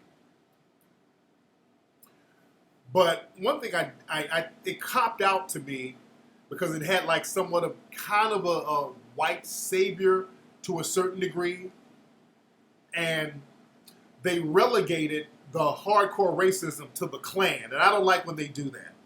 I don't like these old movies or these movies that have old themes where they regulate the extreme racism to the Klan. So there was a scene in there where something was happening to a black person, and then they showed up with hoods and all that. Oh, that's a cop-out. Because what happens is they make it seem like, okay, the Klan, that's what racism is. And it's deeper than that. White supremacists are very good at trying to pawn off racism to the Klan. You dig? And racism is systematic, and there's several people who are a part of that system, and that should be shown. That's why in 1804, we show how racism was systematic, and we showed how all the people were complicit in it. And then we didn't make caricatures of the people. We told what was real. That's why you guys got to go get 1804. And again, 1804 is now available for streaming.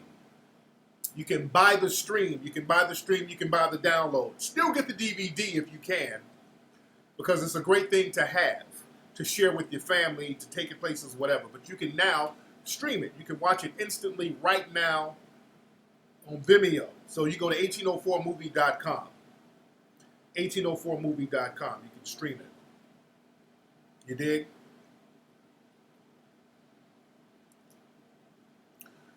But yeah, Stranger Things is good. Yeah, Stranger Things is good. The Snowfall is good. No, we can't get into Snowfall. We got bored of Snowfall. Yeah, I got real bored with that. 88 Blocks documentary. I gotta check that out. You want that style? It's a weave. Please. Why they get these? Okay, that looks crazy. Look, Peanut's trying to get a short hair. My wife's trying to get a short hairstyles. And I don't know if she got the head for it. You dig? Come show him your head, baby. See if you got the head. Come show him. Come look at my wife's head and see if she, come here, baby.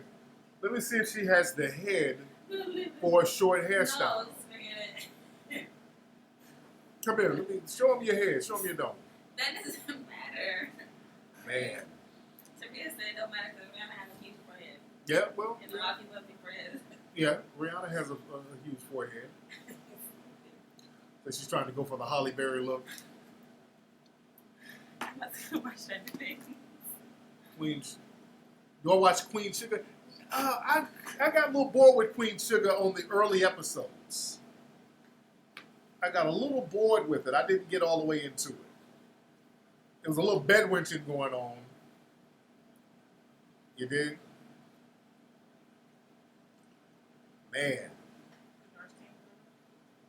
Yeah. She's married to a woman. In real life? Yeah, it's better. Damn. She's engaged. Yeah. Man. Yeah, Pootie Tang, that was stupid. It was stupid. It was so stupid. It was funny. It was that type of thing. The boys is sliding over the piano. The keyboard. It's the big TJ so mad. He has blue on his shoulder. Oh damn.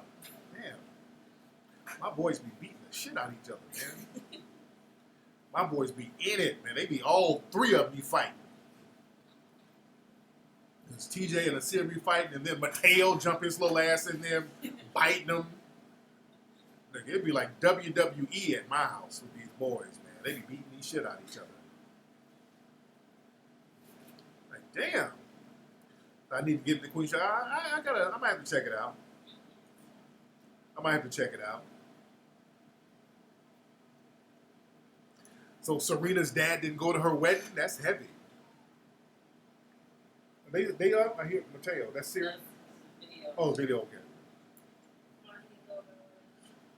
Man. Naya Rivera, she jumped on a dude. Who was her dude? Is it a white dude, black dude? Oh, no wonder she got arrested. No wonder. I was wondering, like, that's odd for a chick to get arrested for jumping on a dude, but he's white. Oh, she got her nigga wake-up call. I was wondering why the fuck she got arrested. I said, that's odd as hell. For a woman to get arrested for some damn domestic violence, that's odd. It's normal now. Like, it's law that arrested for that. Who? They laws from her husband both arrested. Oh, yeah. Yeah, both. If it's black, both of y'all asses getting arrested. Yeah. So now her hair is Puerto Rican. No. Ain't no Naya, when she's one of those, I'm Puerto Rican. Oh, she got her nigga wake-up call. She tried to break bad on the white boy. They locked her ass up. See, with black folks, even if you get your ass whooped, both of y'all going to jail. You sitting up there beat up, I didn't touch her. Well, nigga, you beat her with your face. Nigga, come on, you going to jail with her. We charging both of you. You provoked her. You tried that with White Zaddy, and White Zaddy got Team White Supremacy working for him. What did this little Spanish negress do to you, sir? Man. Y'all know how to do. Y'all know who to get bad with and who not. You dig? When sisters jump on a nigga, either he's gonna get arrested or both of y'all. It ain't just her. When a sister jump on a brother, it ain't just her that's gonna get arrested.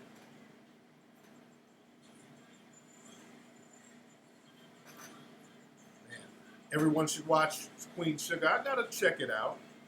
So a show, it has to captivate me quickly. It has to captivate me quickly. You dig?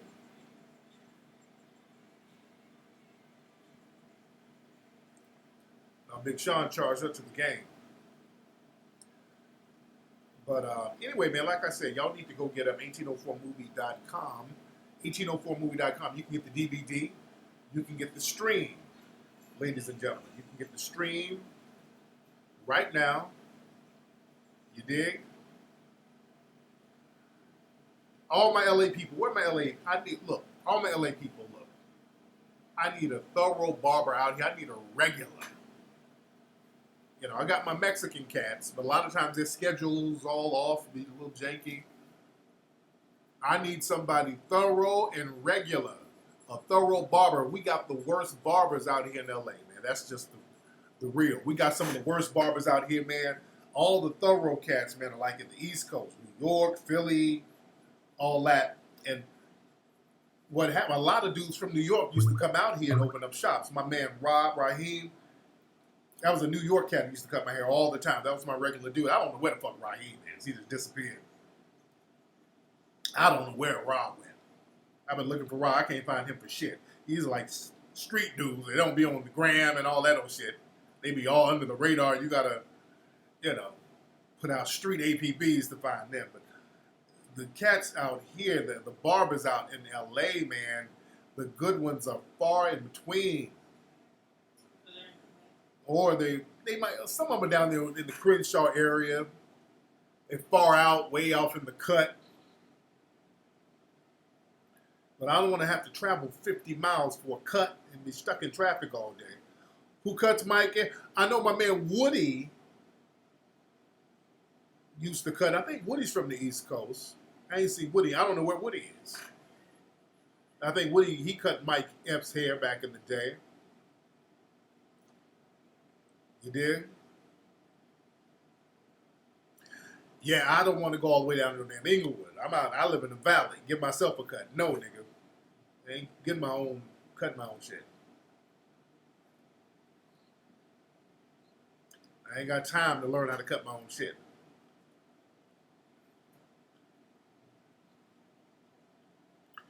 Yeah, but I'm. Oh man, SV. I'm talking about in L.A., brother. This nigga said I think Killer Mike was trying to link you with his barber, but Killer Mike, he has a barbershop in Atlanta. Get Jermaine Jackson's. I think he was talking about here though. Okay, does Killer Mike have one out here in L.A.? He was asking somebody that's on there. Oh, okay, okay. That's probably what it meant. Now, I don't think they're bringing the show Underground back. Because I was about to open a damn barbershop and just hire motherfuckers. But the thing is, I'm trying to see like how would it make money because I don't cut hair. And I'll just be basically charging niggas booth rent. And, you know, that's whatever.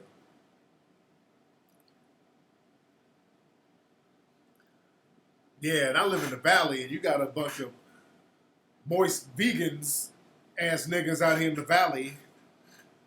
You got a bunch of skateboard niggas out here. You dig? Some niggas who don't know how to give no real fresh ass cuts. Be very far in between.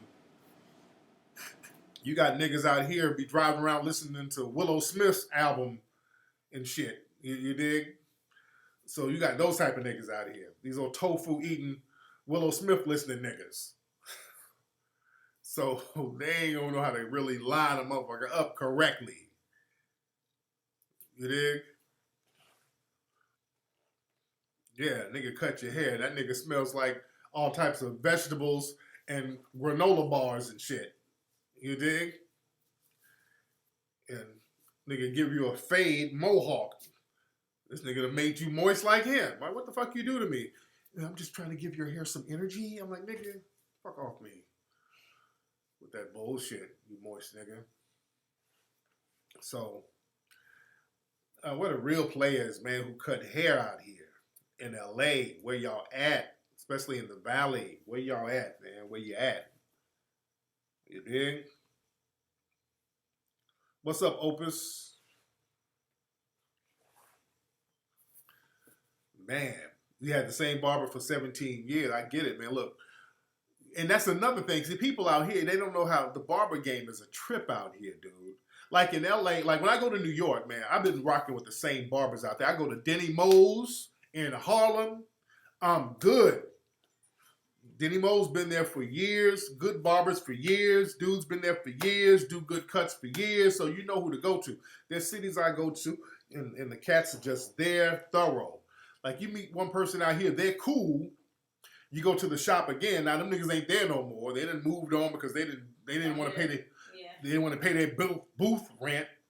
Then they moved somewhere else. They didn't want to pay the rent there. These niggas are hustling and scamming. It's just a bunch of bullshit, man. Dude. Man. So why they gotta be vegans? You know these niggas out here be on that bullshit. You say gotta find an old school barber, but not too old school. I don't want a motherfucker to cut my hair and I'm looking like Bobby Womack. You do. Yeah, my hairline's all right here. I'm walking around this motherfucker with a guitar. I think you really trust me too much. Who is that in the cut? On Magnolia, let me see if I've been there before. Yes, it's not following. In the cut, let me see if I've been there before. Let me look and see. On Magnolia, have I been there before? And I go to the Blade sometimes. There's a real thorough brother over at the Blade. I gotta find somebody who does house calls or something. Because sometimes even North Hollywood is kind of a ways. Let me see. In the cut. cut. Where's that? And everything is over there by North Hollywood. Okay, that's in North Hollywood. Where is that? In the oh yeah, I know where that is. I know where that is. I know where In the Cut is. I know exactly where that is. I didn't know they were still there. They've been there for years. They've been there for years. Tell Peanut to hook me up with a cut. What's she gonna do? What's up, Eric Mitchell? What's up? That's my man, Eric Mitchell from St. Corey. Sank. What's up, man? It's my UK brother, man. Shout out to Eric Mitchell here, man. Yeah, everybody say what's up to my brother, Eric Mitchell. That's the promoter from Birmingham, England, man. That is my brother. Everybody, y'all say what's up to. Give respect to my man, Eric Mitchell. Sank. Y'all give it up to my brother, man. My brother puts together a lot of good events out there in the UK. My man, Eric Mitchell, brings me out there. My man gets me hooked up. They look out for a brother. They had me set up nice. The only thing, y'all get me them janky fucking barbers, but that's all right. Eric is the one who took me to the fucked up barber, by the way. Eric is good at everything. I'm telling you, do anything with Eric Mitchell, everything is going to be on deck. The hotel is going to be good. The flight is going to be good. The transportation is going to be good. The food is going to be great, but the haircuts are going to be fucked up. You can't win them all.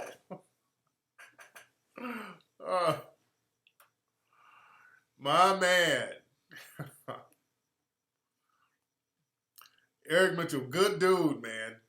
Good dude. How's your brother, Eric? How's your brother doing?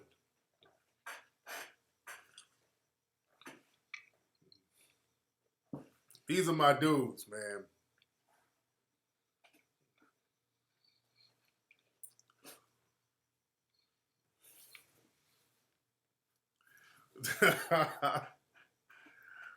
Man, Eric and his brother, man. Good dudes. Shout out to Eric's brother. Eric's brother's like a street dude. That's why I fuck with him, man. His brother like a little dude who don't take no shit. His brother's about that life. These are like some Jamaican cats. These dudes are about that fucking life, man. They don't take no shit. They handle business. That's why I fuck with those dudes heavy.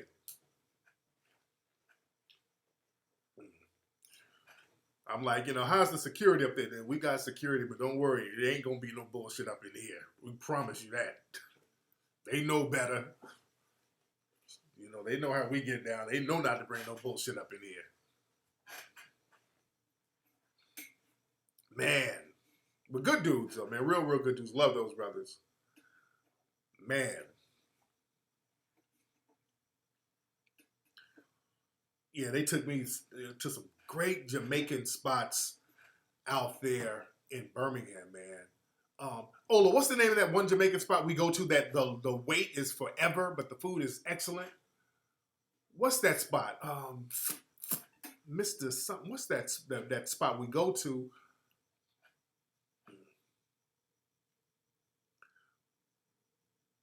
Yeah, his brother said, ain't no better. Man. Mr. Lucario's lessons really work. Yeah, Mr. Lucario, that's my brother, man. Mr. Bings, yes. Bings, yes. Mr. Bings. If you're in Birmingham, England, that's that spot, man. Jamaican spot. Food good as hell. The wait is forever. Nigga. That wait is forever. That's the thing. Them Jamaican spots over there, they take their sweet ass time to make that damn food, man. It's good as hell, though. And it's packed, so it's extra long. You're going to be in there waiting. I wish you can call that shit in or something. Man. We had food this week. For Thanksgiving, we ordered food. We ordered the food this year because we didn't feel like doing all that cooking. We had a lot of folks come over. We got food from Delicious, a place called Delicious. Where's Delicious, babe? Crenshaw, right? Yeah. What are my LA people? Delicious, is it soul food, southern food? Delicious what? Southern food. Delicious southern food on Crenshaw. That shit was off the chain, man. Delicious Southern food was off the chain. Where my LA people? Where my LA people? That shit was banging, man. I need to be specific with my barber. What do you mean I need to be specific? How about don't fuck my hair up? Can it get more specific than that? Yeah, John Conyers is stepping down. Yeah, they went on and shamed him up out of there. It is what it is. What's up, Oakland? You keep shouting out Oakland. What's up with Oakland? Shout out to, Akala. That's my brother, man. He was in 1804 out there in the UK. My brother, we flew out there to interview him. Yep, I flew out there specific. I had to get a call. I was going to fly to. He was on tour because I really wanted a caller in there. I really wanted that brother's energy because he's so thorough, man. And I like to have brothers on an international. That's our thing. Whenever I do my documentaries now, I'm going to go out of my way to get people from different countries to be in it. When I do the next film, I want to get some brothers from Africa to be in it. What the hell is that? Is our neighbors? What is that? CJ. Is he up? Yeah. Oh. But yeah, when we're doing 1804, Akala, he was on tour in Asia. I was going to actually go out to Thailand. I think it was in Thailand. I was going to go out to Thailand to interview him. Something came up because I really wanted him in it, but he went on back to the UK. Then I went on out there. We flew on out there and knocked it on out. And Colin and him and Shaka Bars. And there's another cat. He's on Instagram. He does a lot of fitness stuff. He's a well-known fitness guy named Shaka Bars. And Shaka Bars was there with us when I was interviewing Colin. And Shaka took me to this other Jamaican spot in the UK. When you go to the UK, if you ever go, and I love the UK. I love the people there. Love the people there. They love me. They give me a lot of fucking love in the UK, man. They show me a lot of love in the UK. They show me a lot of love, nigga. I walk down the street. Tariq, is that you? Oh my God. What are you doing here? It's funny as fuck to hear niggas talk like that. It's niggas talking like that. Is it Tariq? What are you doing? Oh my God. Where's the crispy puppet? That's not the crispy puppet. Man.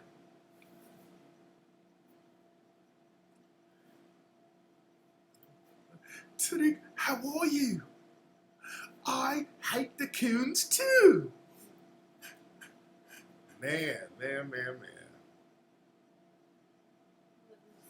Oh, he said, what are my thoughts about the sexual abuse claims going on in LA? You know what's funny? There was an article in the Hollywood Reporter. Let me give y'all the name of this guy. He was one of the co-stars of the movie Birth of a Nation, the Nat Turner story. Shout out to Ricky Rawls for putting me up on this. Shout out to Ricky Rawls. And this dude did an interview. And his name is Armie Hammer. I think that's his name. That's real weird. Armie Hammer, like Arm & Hammer. But Armie Hammer. That's his acting name. It sounds like some made up bullshit, but he's a white guy. Armie Hammer. He was in Birth of a Nation. And hold on. I pulled up the article. But he did an interview saying that it was a certain director in Hollywood, a white director, who specifically started the sabotage of Birth of a Nation. He was the one, it was a particular director who had a competing film that I think won an Oscar. And he said this director was the one that leaked the phone records that Nate Parker had with the woman who falsely accused him of rape. Because, you know, Nate Parker went to the court and they acquitted him, showing that the woman falsely accused him. And there was a white director who released the stuff to the media. And this white actor, Army, said that this same white director who released all of the phone records and all that, he's being accused by 3 women now of sexual misconduct. So this white dude admitting that it was orchestrated, which we knew. It was a deliberate, orchestrated sabotage by those within the industry. We knew that. We said that. You did? What's up, Bo? Man, Ricky Rawls, that's the homie, man. Ricky Rawls stay on their ass, dude. Ricky Rawls be on the white supremacist asses all day. That's good. I like to see that.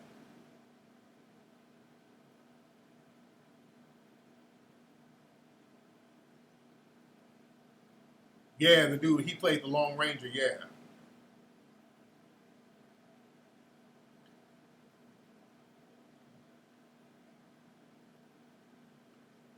Man, that's crazy. Yeah, see that I got to go down to Crenshaw. I can find something on Crenshaw. I can go down there to Crenshaw and find a lot of stuff, but I'm trying to find something out here where I live in the valley where I ain't got to travel 50, 60 miles. All right, so Michelle Malkin, she ain't going to call up because I was going to call her out on her bullshit. She's defending a damn rapist. I was going to call her out, but she's going to sit up here and defend this rapist who's raping black women, and she's up here defending them because she's trying to get some brownie points from white mommy, white daddy.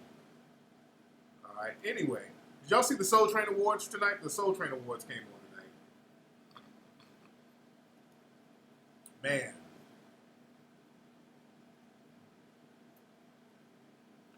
See, it's hard for an English thug to talk tough to you. Let me tell you something. Don't be fooled by them accents, though.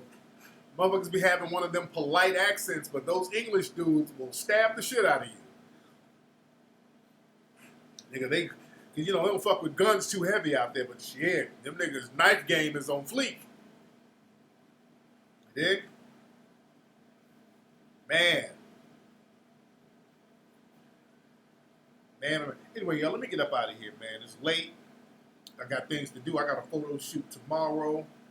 You dig? Get some stuff ready for my music. I got a music project coming out, man. Oh, man. Oh, I got a music project coming out. So we're getting ready for that. Beginning of 2018. We got some old school funk R&B shit that we got popping. You know. So we got a music project coming that we're going to release pretty soon. We're going to be doing a video too. I want some of y'all in LA, I want y'all to come be in the video. We're going to be on some 80s shit, though. It's going to be like some throwback 80s shit. So y'all got to come to the video. Yeah. Y'all got to come to the video dressed like Midnight Star. Y'all got to come on some 80s shit if you come through. Yeah, Stephanie, that was a great interview Stephanie Mills did. What's Up Woke video. She did about whitewashed R&B. She did a great interview. She was talking about, like, when it comes to R&B, the only artists that pop off really are white. You got to be white in order to sing R&B. Oh, my head itching. My head is itching. Like moving up in Runyon Canyon, my shit was sweating. But yeah, she broke that down about R&B, and that's true. This is why we gotta take control of it. See, the thing is, black artists, they don't really fuck with R&B like that because a lot of black artists, you want to get that hit. You need that hit right then and there. So you want your shit to cross over and all this other stuff. You want it to cross over and everything. No, my shit this is going to be some funk shit. It's going to be some funky, dancing, old school shit. You did? Yeah, man, it's going to be that old, it's going to sound like some shit from 1983, that old school shit. We want it to sound just like that. You dig? We going back. We taking R&B back. I'm going to take that shit back. And I got in my group, there's white people in the group, my group, by the way. So, you know, but it's gonna be some fly shit. You dig? It's gonna be our own. It's gonna be some old school fun funk shit. Yeah, some old school fun. It's gonna be fun and funky. You dig? We're gonna be just having fun with this shit. Just some of that old school R&B shit from like you used to hear back in the 80s. Now, Tuxedo is actually good. No. Tuxedo is thorough. Tuxedo is thorough. My man Ola put me up onto them, and Mayor Hawthorne, these white boys, man, they had one of the baddest R&B albums in the last fucking 10 years. Their first album, their second album was thorough too. But the thing is, a lot of white groups, they're going back to the authentic R&B shit. Because, you know, they have more resources to kind of do experimental music, and they don't need a crossover hit like that. And look at Bruno Mars. Bruno Mars already has that crossover audience, so he can go back and do some R&B type shit. And what's interesting about Bruno Mars, and I saw Bruno Mars live, he was thorough. Bruno Mars, well, Rick Ronson, that song Uptown Funk, I'm not going to put it on Bruno because that's technically not his song. He sung on it. The person whose song it is it Rick Ronson, the white dude who made Uptown Funk? It's Rick Ronson featuring Bruno Mars. Got it? And Uptown Funk, huge hit. It was a huge hit for Bruno and Rick. No, I've been working on this. Wait, I didn't just start the shit after the damn Bruno Mars concert, nigga. Damn. Mark Ronson. I'll keep calling the dude Rick Ronson. It's Mark Ronson. For some reason, I keep calling that dude Rick Ronson. Mark Ronson. My bad. It's Mark Ronson. He's a white dude. I think he's somewhere from the UK. He's doing funk. And the thing is, they will steal the funk. You got to pay homage now. When you take the funk, just don't take it. You know, pay homage. Because, you know, Uptown Funk, Charlie Wilson owns a great percentage of the writing credit on Uptown Funk. A lot of folks don't know that. Charlie Wilson has a lot of the writing credits on Uptown Funk. The reason why, not that they gave it to him, he had to sue him. What's up, Gifty? You play keyboards? What's up, baby? What's up? We got to chop it up, Gifted, because I'm always in need of keyboard players to come in the studio and do stuff. But what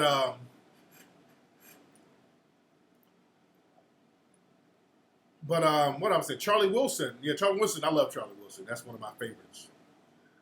But Charlie Wilson has a great percentage of the Uptown Funk record because what they did with Uptown Funk, they used some melodies from some Gap Band records.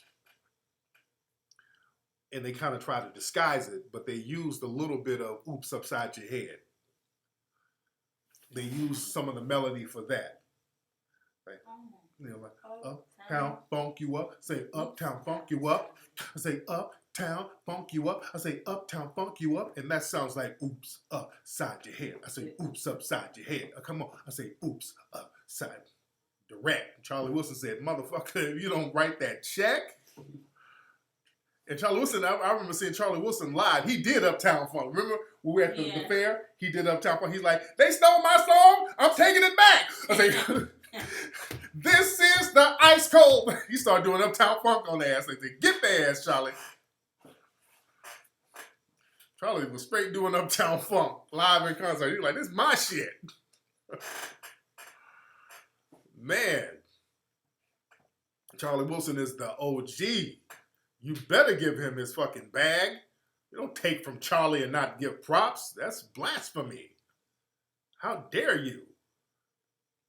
You gotta give it up to Charlie. Hell, just like R. Kelly and all those dudes. Remember when Charlie got out the game, you know, Charlie was on that narcotic, and his book is great. Great book. He talked about his life, and that narcotic had him out the game. Remember, in the late 80s, early 90s, Charlie was out the game, and understand, his style was so thorough. Aaron Hall took that, and Guy, that created Guy. Aaron Hall took Charlie Wilson's style and used it. Because Charlie was out the game, like, well, shit, give me that. Dum dum daddy. And then R. Kelly got that shit. R. Kelly got that style. R. Kelly was doing all those runs. Listen to Vibe. Sound like Charlie Wilson. Vibe, vibe. Girl got that vibe. But R. Kelly paid, and all of them paid homage to him. You know, R. Kelly paid homage, gave Charlie, you know, that his hits.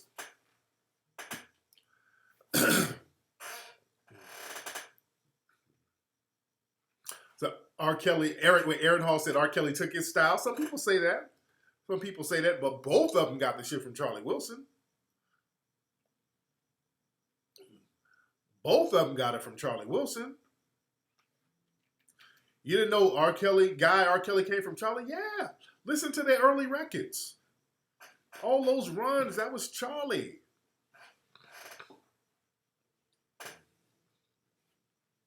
Yeah, that style, the cadence, the voice inflections.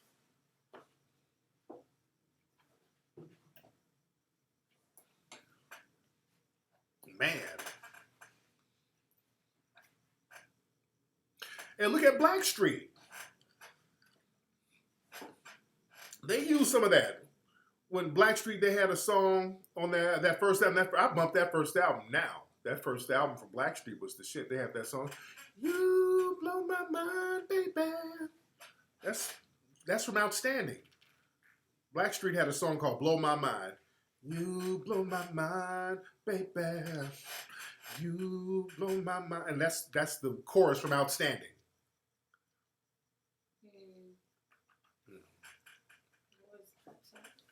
Yeah. Aaron Hall is the shit. He's crazy as cat shit, but he's the shit. You know? Oh yeah, Charlie made a song, that sprung on me where he was talking about everybody stealing his style. Man. But with Charlie, it was really Snoop Dogg that really brought him back. It was Snoop who really brought him back. Yeah, it was Snoop who started bringing him around. And what's funny, Tupac didn't like Snoop bringing Charlie around. Tupac was like, man, you bringing Charlie around, man, that's going to make you soft. And Snoop was like, no, this OG. I got to, you know, I'm going to prop up the OG.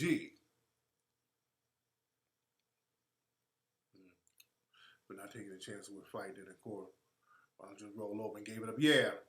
Oh, yeah, that whole thing with Marvin Gaye and Robin Thicke, because, yeah, they know good and well they took that record from Marvin Gaye. That was Got to Give It Up All Day. That was Got to Give It Up All Day. They know that. Charlie Wilson and R. Kelly in Detroit. I wonder if they're coming out here to do a concert. Charlie Wilson, R. Kelly? Yeah. That'd be good. Yeah. We're going to the Escape concert. Escape, they're going to be out here at the Microsoft Theater January 6th. So we got tickets. We're going to be right up in there. I wanted to go to Janet. Yeah, I wanted to go to Janet's concert.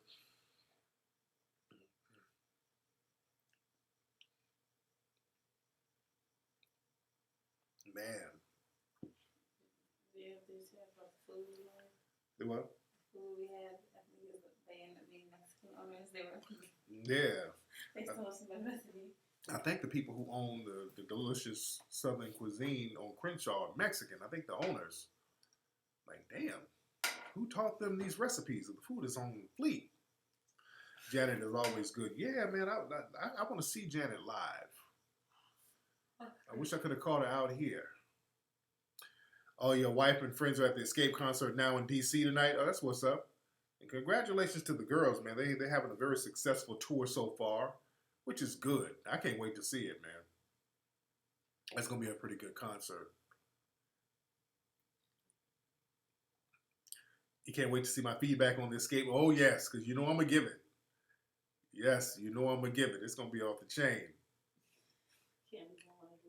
But Janet was the bomb. Man, I want to see Janet live. Man. Gabrielle Union in Hollywood is very segregated. Okay, I got to look at that video, woke. Yeah, I would like, man, Escape and SWV. That would have been cool. I love SWV. Say Janet was so good she was out dancing the dances. And Janet don't fuck around, man. And Janet don't be bullshitting. Man. His name Rock Hard. Shout out to Rock Williams. Not Rock.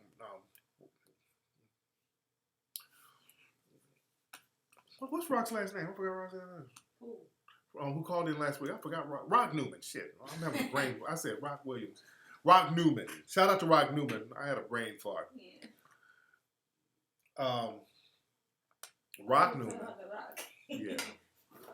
Nigga, when I had Rock Newman, I interviewed him on the show last week. You know what I forgot to ask Rock?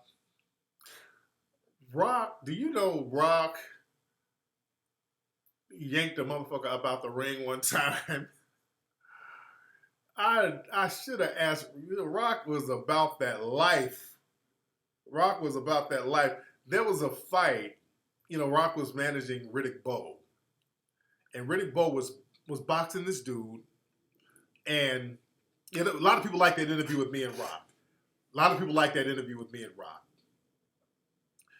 But Riddick Bowe, his boxer, was in the ring with this dude. And the bell rung, and I think Rock hit the dude after the bell.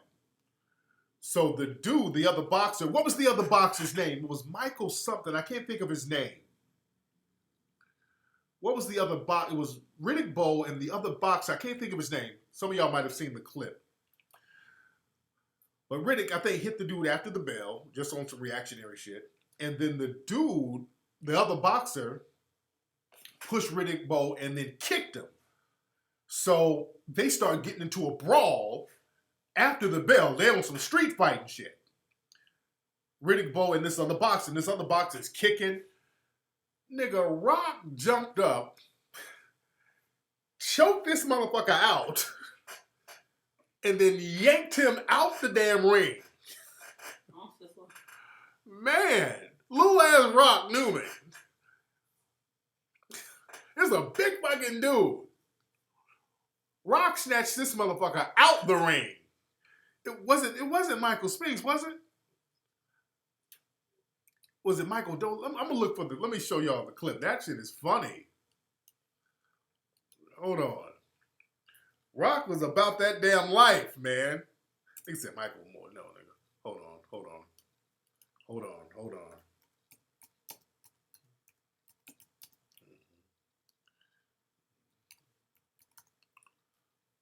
Hold on 1 second. Let me see if I can find the clip. Where's that fight? Hold on 1 second. Hold on. Where is that clip? Nigga, Rock Newman was about all that life. Oh, there's a million things. I can't find it now. Damn it. I can't find it. Let me try. I can't find it. I should have had it low. I just thought about it. Hold on. Is that it? Hold on. Is that it? Hold on. Let me see if that's it. Let me see if somebody in the room. I knew somebody would probably have it. Okay, I need that clip. Shit. Yeah, I need that particular clip. Wait, is that it? Hold on. First, wait, this is another fight? Hold on, wait. Wait, this is another one? Hold on. Hold on, wait. Hold on, wait a minute. Oh, is this another one? Hold on. My head. Don't do it, son. Don't do that. Things are all over the place here. Oh, wait a minute. Wait a hold on. Wait, so this dude, I'm watching this. He gives a low blow to Riddick Bowe. Hold on. Wait, hold on. Wait. I'm looking to see. Hold on, wait. Wait. I'm looking at this fight. I'm trying to see where Rock is.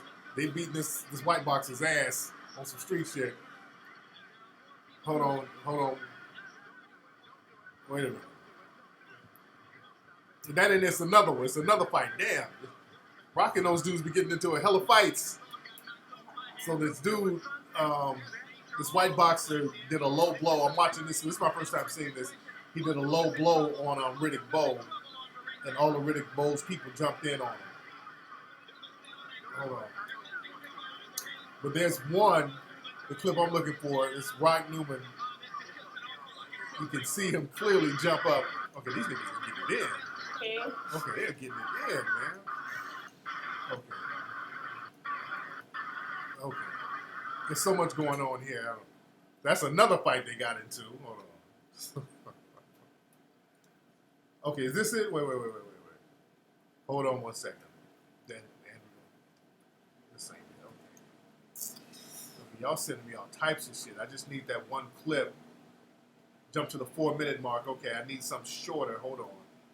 I want to show you. To the 4-minute mark. Okay, I think this is it. Hold on. Looks like it. Yeah, this looks like it. Hold on. Oh, that's it. Okay. This is it. Okay, let me download it. All right. Hold on. Y'all rock with me for 1 second. Let me give y'all. This is funny. Y'all bear with me. Let me get it. Come say hi to everybody. They can't see you. Oh, I'm downloading the wrong shit. Say hi to everybody. Come on, Lexi. She want me sexy. Y'all bear with me, man. I'm trying to download this thing. Man. Oh, yeah, by the way, who follows me on Instagram? For those who follow me on Instagram, a lot of you guys are being trolled by Ennis Williams. He has an account called Marcus Sanders 6611, and many of you are being trolled by him. He has a lot of pictures of me up there. He has pictures of our children, and he's trolling me, just real degenerate shit. That's that nigga Ennis with another troll account. He does that. He makes these troll accounts, and what happens is he will start harassing all my followers. So understand, if motherfucker with an account, Marcus Sanders 6611, is trying to add you or whatever, that's Ennis Williams trolling. And we're gonna handle that. Okay? He's done that before. And so that's him doing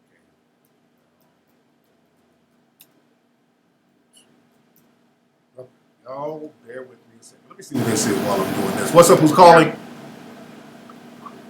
Yeah, this is Will in Anaheim. Will in Anaheim, how are you, brother?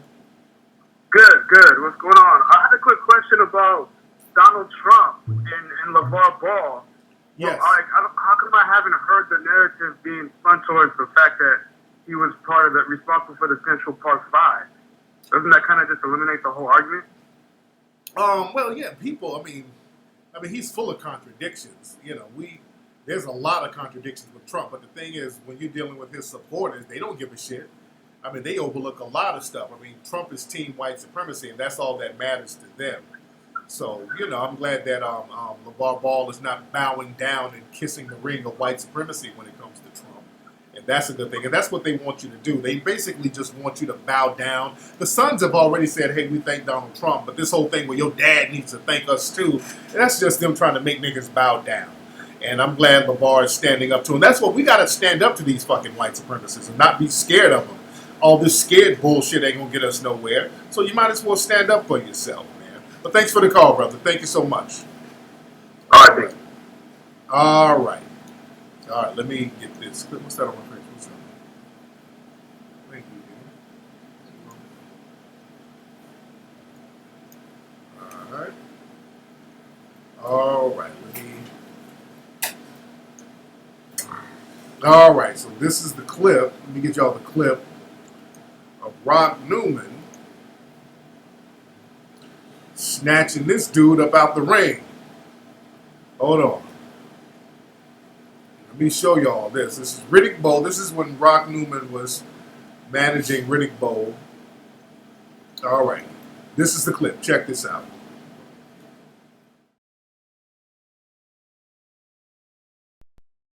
Together. We'll put him in there. Oh, second warning for holding from Carl Milligan. And he is likely to get more. Bowe has 26 wins, 23 knockouts, 9 of those in the first round. Going for double figures tonight. Is that a knockdown? That was a left hook. You cannot be saved by the bell. And then a fight broke out. Incredible conclusion to round number 1. Carl Milligan, the referee, they go at it again. There was still several seconds to go. It seemed like a long round. There's the bell, and now some extra work. Oh, a little kickboxing by Elijah Tillery. Bowe won't stand for that. Rock Newman, the manager of Riddick Bowe, and a tag team comes in, and Elijah Tillery does a 360, a spill out of the ring. Pandemonium in the ring at the end of... Man, did y'all catch Rock and get him up out that ring?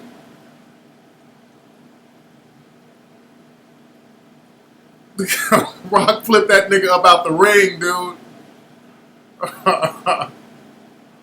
Man, Rock is a savage with it. Rock him that motherfucker smooth up and yanked his ass up out the ring. God damn. Man, Rock said, don't let the light skin fool you. Nigga, Rock is, right, what, 5'7" at the most? Man, Rock was about that life. He yoked that motherfucker smooth up and yanked him out the ring, nigga. I told y'all, don't fuck with them light-skinned niggas. Light-skinned niggas are not to be slept on, dude. Man, you sleep on a light-skinned motherfucker if you want to. One of the worst ass whooping you'll get is from a motherfucker look like Al B. Sure. Nigga, Rock flipped that motherfucker up where his feet was in the air. Man. Man. And just like Zoe Williams. You saw Zoe. Y'all don't fuck with Team Light Skin, nigga.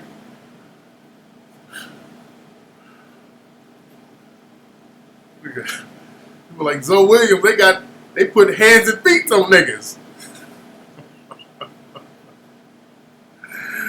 Man. Man.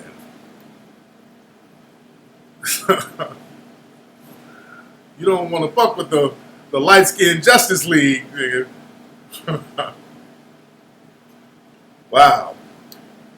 What you doing?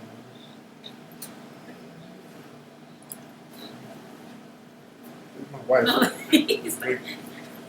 stop. My wife long fucking toe. One of my ass toes. Wait. Oh, your toe.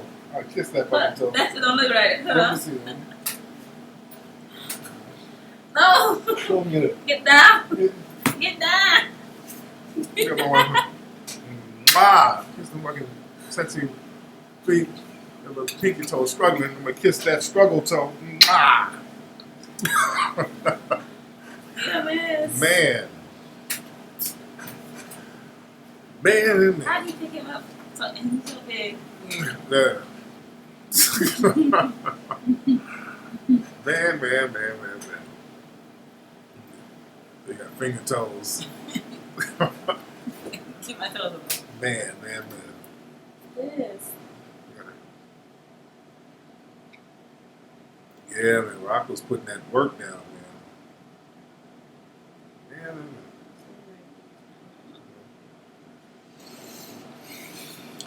Yeah, man. So we're gonna have a good time on Corey's show this week. We're gonna have a good time on there. Yeah, man. Corey's funny, man. And I'm gonna love to chop it up with those guys. Should we go ahead and do the Coon Train this year, or should I wait till February? We passed by the comedy club today. And reminded me we got to do. I've been just doing so much other stuff, and I got so much stuff I'm doing. Like, I got this music project coming out. You dig? And we're gonna be bunking it up. And but I think we got to do this. So many goddamn coons. We got to add new categories, man. Wait till February. I might have to wait till February. There's too much going on. Yeah, definitely. I'm definitely gonna get Corey to be one of the judges. Yes. No, last year it was in March. It was March. Yeah, it was okay. Yeah. Man.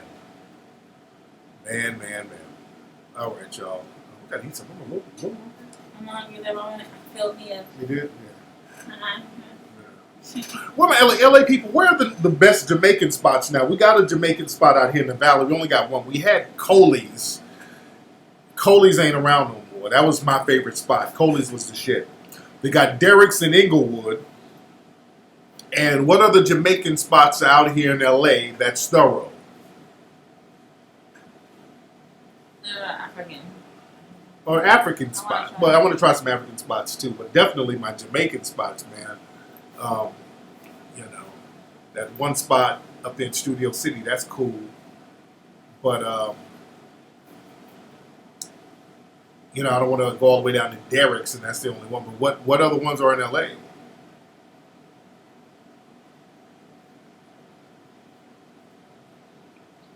It's a nice ring. Yes, here it is a nice goddamn ring. The front page in Inglewood, that's the Jamaican spot? Is every Jamaican spot in Inglewood though? I know. What about mid-LA? With a bullshit? I know, ain't shit there. I need to open some kind of business down on Crenshaw. I don't know what, though. No, that's not true, Rita. That's not true. Court Holcomb is my dude. Derek's in Culver City. Derek's is in Inglewood. Yeah, that's Inglewood. Derek's is in Inglewood. Derek's is the shit. This is borderline this. You dig? I just actually heard of Jamaican spot in Little Wilshire. Yeah, we need one out there. No, I forgot. You heard one? Yeah. What's the name of it? I forgot, but it's next to that place, Brownstone Bistro, we're going to go before the Bruno Mars concert. Remember I told you? Where is it? It's like mid-LA. Mid-LA. Central, Middle Wilshire. You brought some oxtails home and they're still in the fridge. You don't want them now? Oh, that's so good. Open a barbershop. There's too many barbershops. Yeah. Down in LA. We jamming. Where's that? TVC. I think is that it? Where's We Jamming? Look, Sat Down Studio City. That's where we go. Yes, we go. Sat Down is the shit, Detroit cutie. Sat Down is the shit. We go there. We used to go to. Well, we still do go to Sat Down. We went there and we go to Coley's. Coley's was really the shit. What's closed? Coley's. Oh, I know that. Well, where's We Jamming? Pico and Redondo? That might be the one I'm talking about. Okay.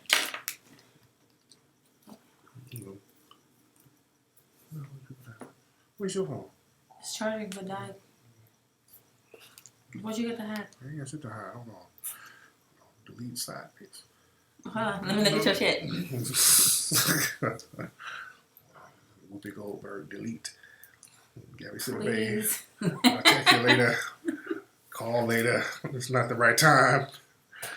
XOXO Thickums. Please. Please. XOXO. I'm gonna kill you. Please.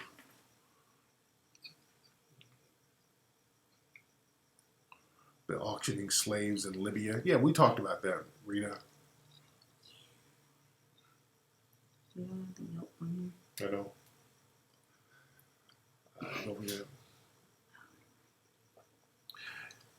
Yeah, if I do the Coon Train Awards, I'm going to definitely get Zoe, definitely get Corey, and probably get Claudia. Claudia will be good for it. Claudia will be real good for it. D-Ray.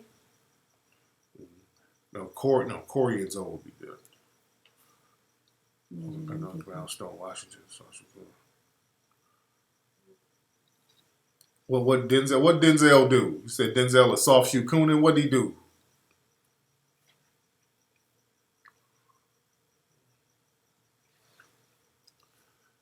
Man, all right. A car dealing shop in the Inland Empire? Hell no. A Somalian restaurant in Inglewood? Okay. How was that?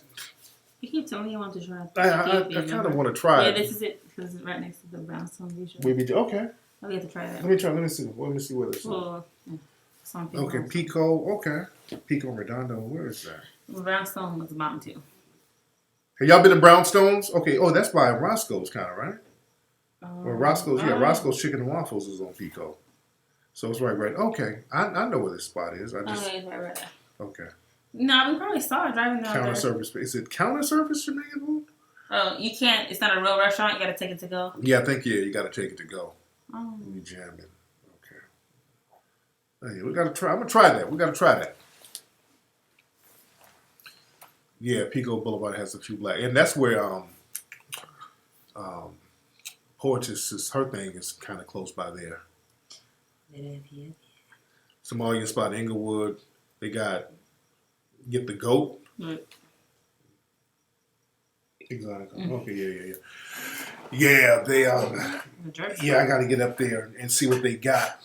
I got to try Somalian food. I never tried it. This is another place I just randomly saw it. The jerk spot? Where is that?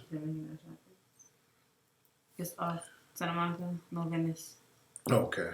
Joe's Hungry Jamaican Food, La Brea, Inglewood. Joe's Hungry Jamaican Food. Look that up there. Y'all throw these spots because we're going to hit up all of them. We're going to hit up all of them. You dig? How did you like the hike? The hike was good. But yeah, when I go to these Somalian areas, the dudes be looking at me like, shit, they be having that Captain Phillips extra look like they be in the movie Captain Phillips. What the fuck, man? Like, is the food good? And you looking, angry and shit. The Somalian dudes be acting funny style. Let's be real honest. The Somalian cats be working in all the parking lots in LA. They got this whole monopoly on the parking lots. They be hooking each other up with that. You go to LA, you go to a parking lot, it's going to be a Captain Phillips looking motherfucker taking your money at the thing. I ain't shitting on them. Some of them are cool. But some of them be acting a little funny style towards Black Americans. You dig? That's the only thing. I got a little problem with that. Some of them be acting just a tad bit funny style with Black Americans. It's like we ain't really one of y'all. It's that type of shit until the white supremacists put a foot in their ass and all of a sudden, Black Lives Matter! Black Lives Matter! I love you niggers! You sound like an Indian. I know, that's what they sound like. Shit. Indian. That's what they sound like. Man. What was that other Jamaican spot they said? I can't remember. What's Joe's? Joe's Jamaican? Joe's Jamaican. What's that? What's that? Joe's Hungry Jamaican Food on La Brea. Oh, I might have heard that one. I'm going to check that out. Man. But where am I at? I need a barber, man, in the valley. LA people, talk to me. Motherfucker who can probably make house calls or come to the office, who's thorough, man. Somebody who's thorough. Somebody I can just call up when I need to get shit done. I hate calling my Mexican barbers. You know, they be at the fucking Julio Iglesias concert. They can't do shit when I need it. You dig? They be at the Selena Gomez video. I be needing my shit cut at certain times. I gotta show you somebody. You dig? I need some barbers who I can call up, man. Look, man, I got this paper. Come on through. Hook a player up. I got a photo shoot in the morning. I got a TV appearance tonight. Because this shit happens with me fast. Like when I was on Fox News the other day, they called me that day. You know, I went on down, you know, within hours. You know. You dig? What did Denzel give a Bill Cosby speech? Did he give a pull yourself up by your bootstraps? Oh, Lord. I got to see it. I don't want to judge him. I got to see it. Front page Jamaican grill on Manchester and Inglewood. Okay. That's a lot. Okay. Send Ola to barber school. Ola be having a fresh fucking cut. Ola, who cuts your hair? Because Ola be having a fresh damn cut, and his cuts last all week. Ola shit stay for Ola. You ain't spraying on your damn hairline, are you? Because that shit be fresh as shit. When we be on tour, nigga, after a couple of days, I be looking like Jamie Foxx did when he played that homeless dude. Nigga, my shit be looking like a busted up S-curl within a couple of days. Nigga, that's why I gotta have a barber. I get how many? I get a cut twice a week. At least I stay at a barber shop, nigga. My hair. You know, my hair be growing like crazy. Yeah. Denzel said, don't blame the prison system. Oh, Lord, not Denzel. Oh, hope Denzel didn't get on the coon train. You don't know Denzel. Man. Oh, Lord. This says, stop blaming the prison system. It starts at home. Denzel, I haven't seen your speech yet, Denzel. But Denzel, if you saying shit like that, I'm saying now, sit your ass down. Don't do that. All that, don't blame the prison system, my ass, nigga. They railroad the shit out of niggas out here. The prison system, nigga, they have to get you in there. They got that shit on the stock market. They got politicians and all that shit running on the fact that they're going to put somebody in those prisons. Don't ever say no stupid shit like that. And I love Denzel, but fuck that. We're going to call everybody out. You start talking that damn bullshit, y'all just got to do better. Nigga, they're building those prison systems with the intent of finding a way to put you in them shits. They're going to find a way to put you in there. And the basis of them doing it is racially based. They're targeting us. They're specifically targeting us. That is a fact. No matter what you do at home, that's not going to stop them. Now, well, you can go out there and do some dumb shit and put yourself at greater risk. But let's be real. I'm not giving them a pass because they're looking to railroad us into that system. They're looking to find ways to get us in that system. You dig? They are obligated to have a certain capacity of people in there. And the people are going to be black. They're not criminalizing white people.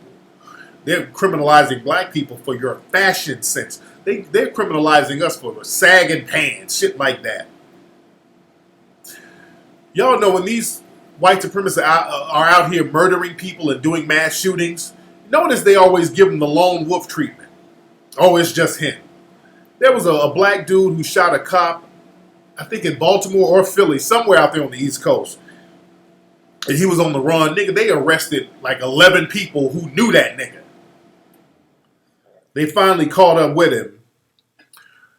They arrested that nigga and 11 other fucking people. He didn't get the lone wolf. So anybody he interacted with, they arrested their ass for aiding and abetting. They arrested they were going door to door. They were shaking down the block. They were hemming people up over this one nigga. He didn't get the lone wolf treatment. You dig?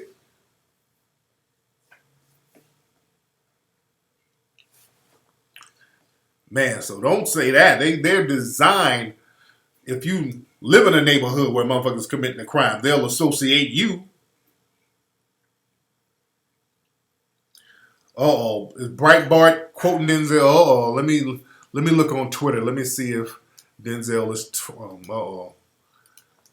Because they love that. The white supremacist publications, they love when a black person is up there telling other black folks, what about black on black crime and y'all blacks need to do better. Man.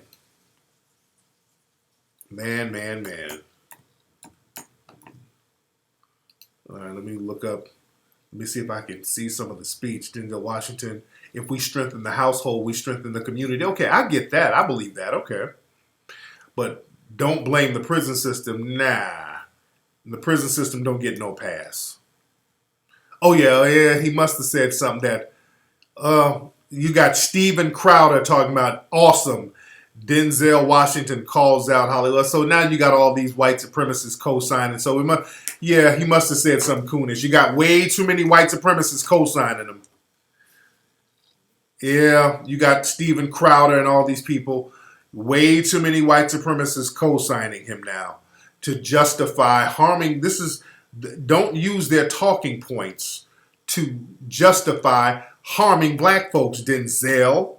That's the shit they say to justify putting black folks in prison. Well, it ain't the prison system. Those niggas don't know how to act at home, so we have to. And Denzel told us. Let's prop up Denzel. Denzel said it starts at home. So it's not us. It's not racist.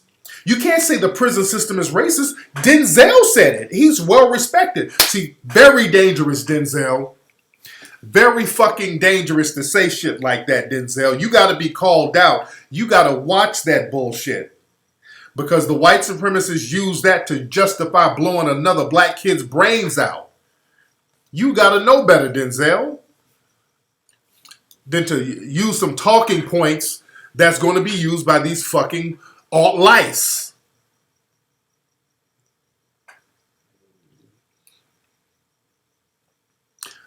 Come on, man. Did Jennifer Lewis say something coonish too? Uh-oh. See, these niggas out here trying to be safe. They think this is what it is. You know what these dudes do? They think, if I coon, y'all leave my children alone. You know, Denzel has older boys now, so they're in that age where they can be targeted by these race soldiers.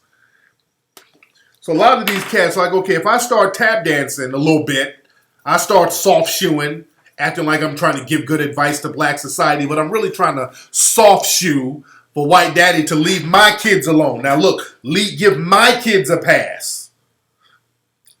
Because I'm talking your shit. Denzel knows better. He's not dumb. That respectability bullshit, Denzel knows better. You dig?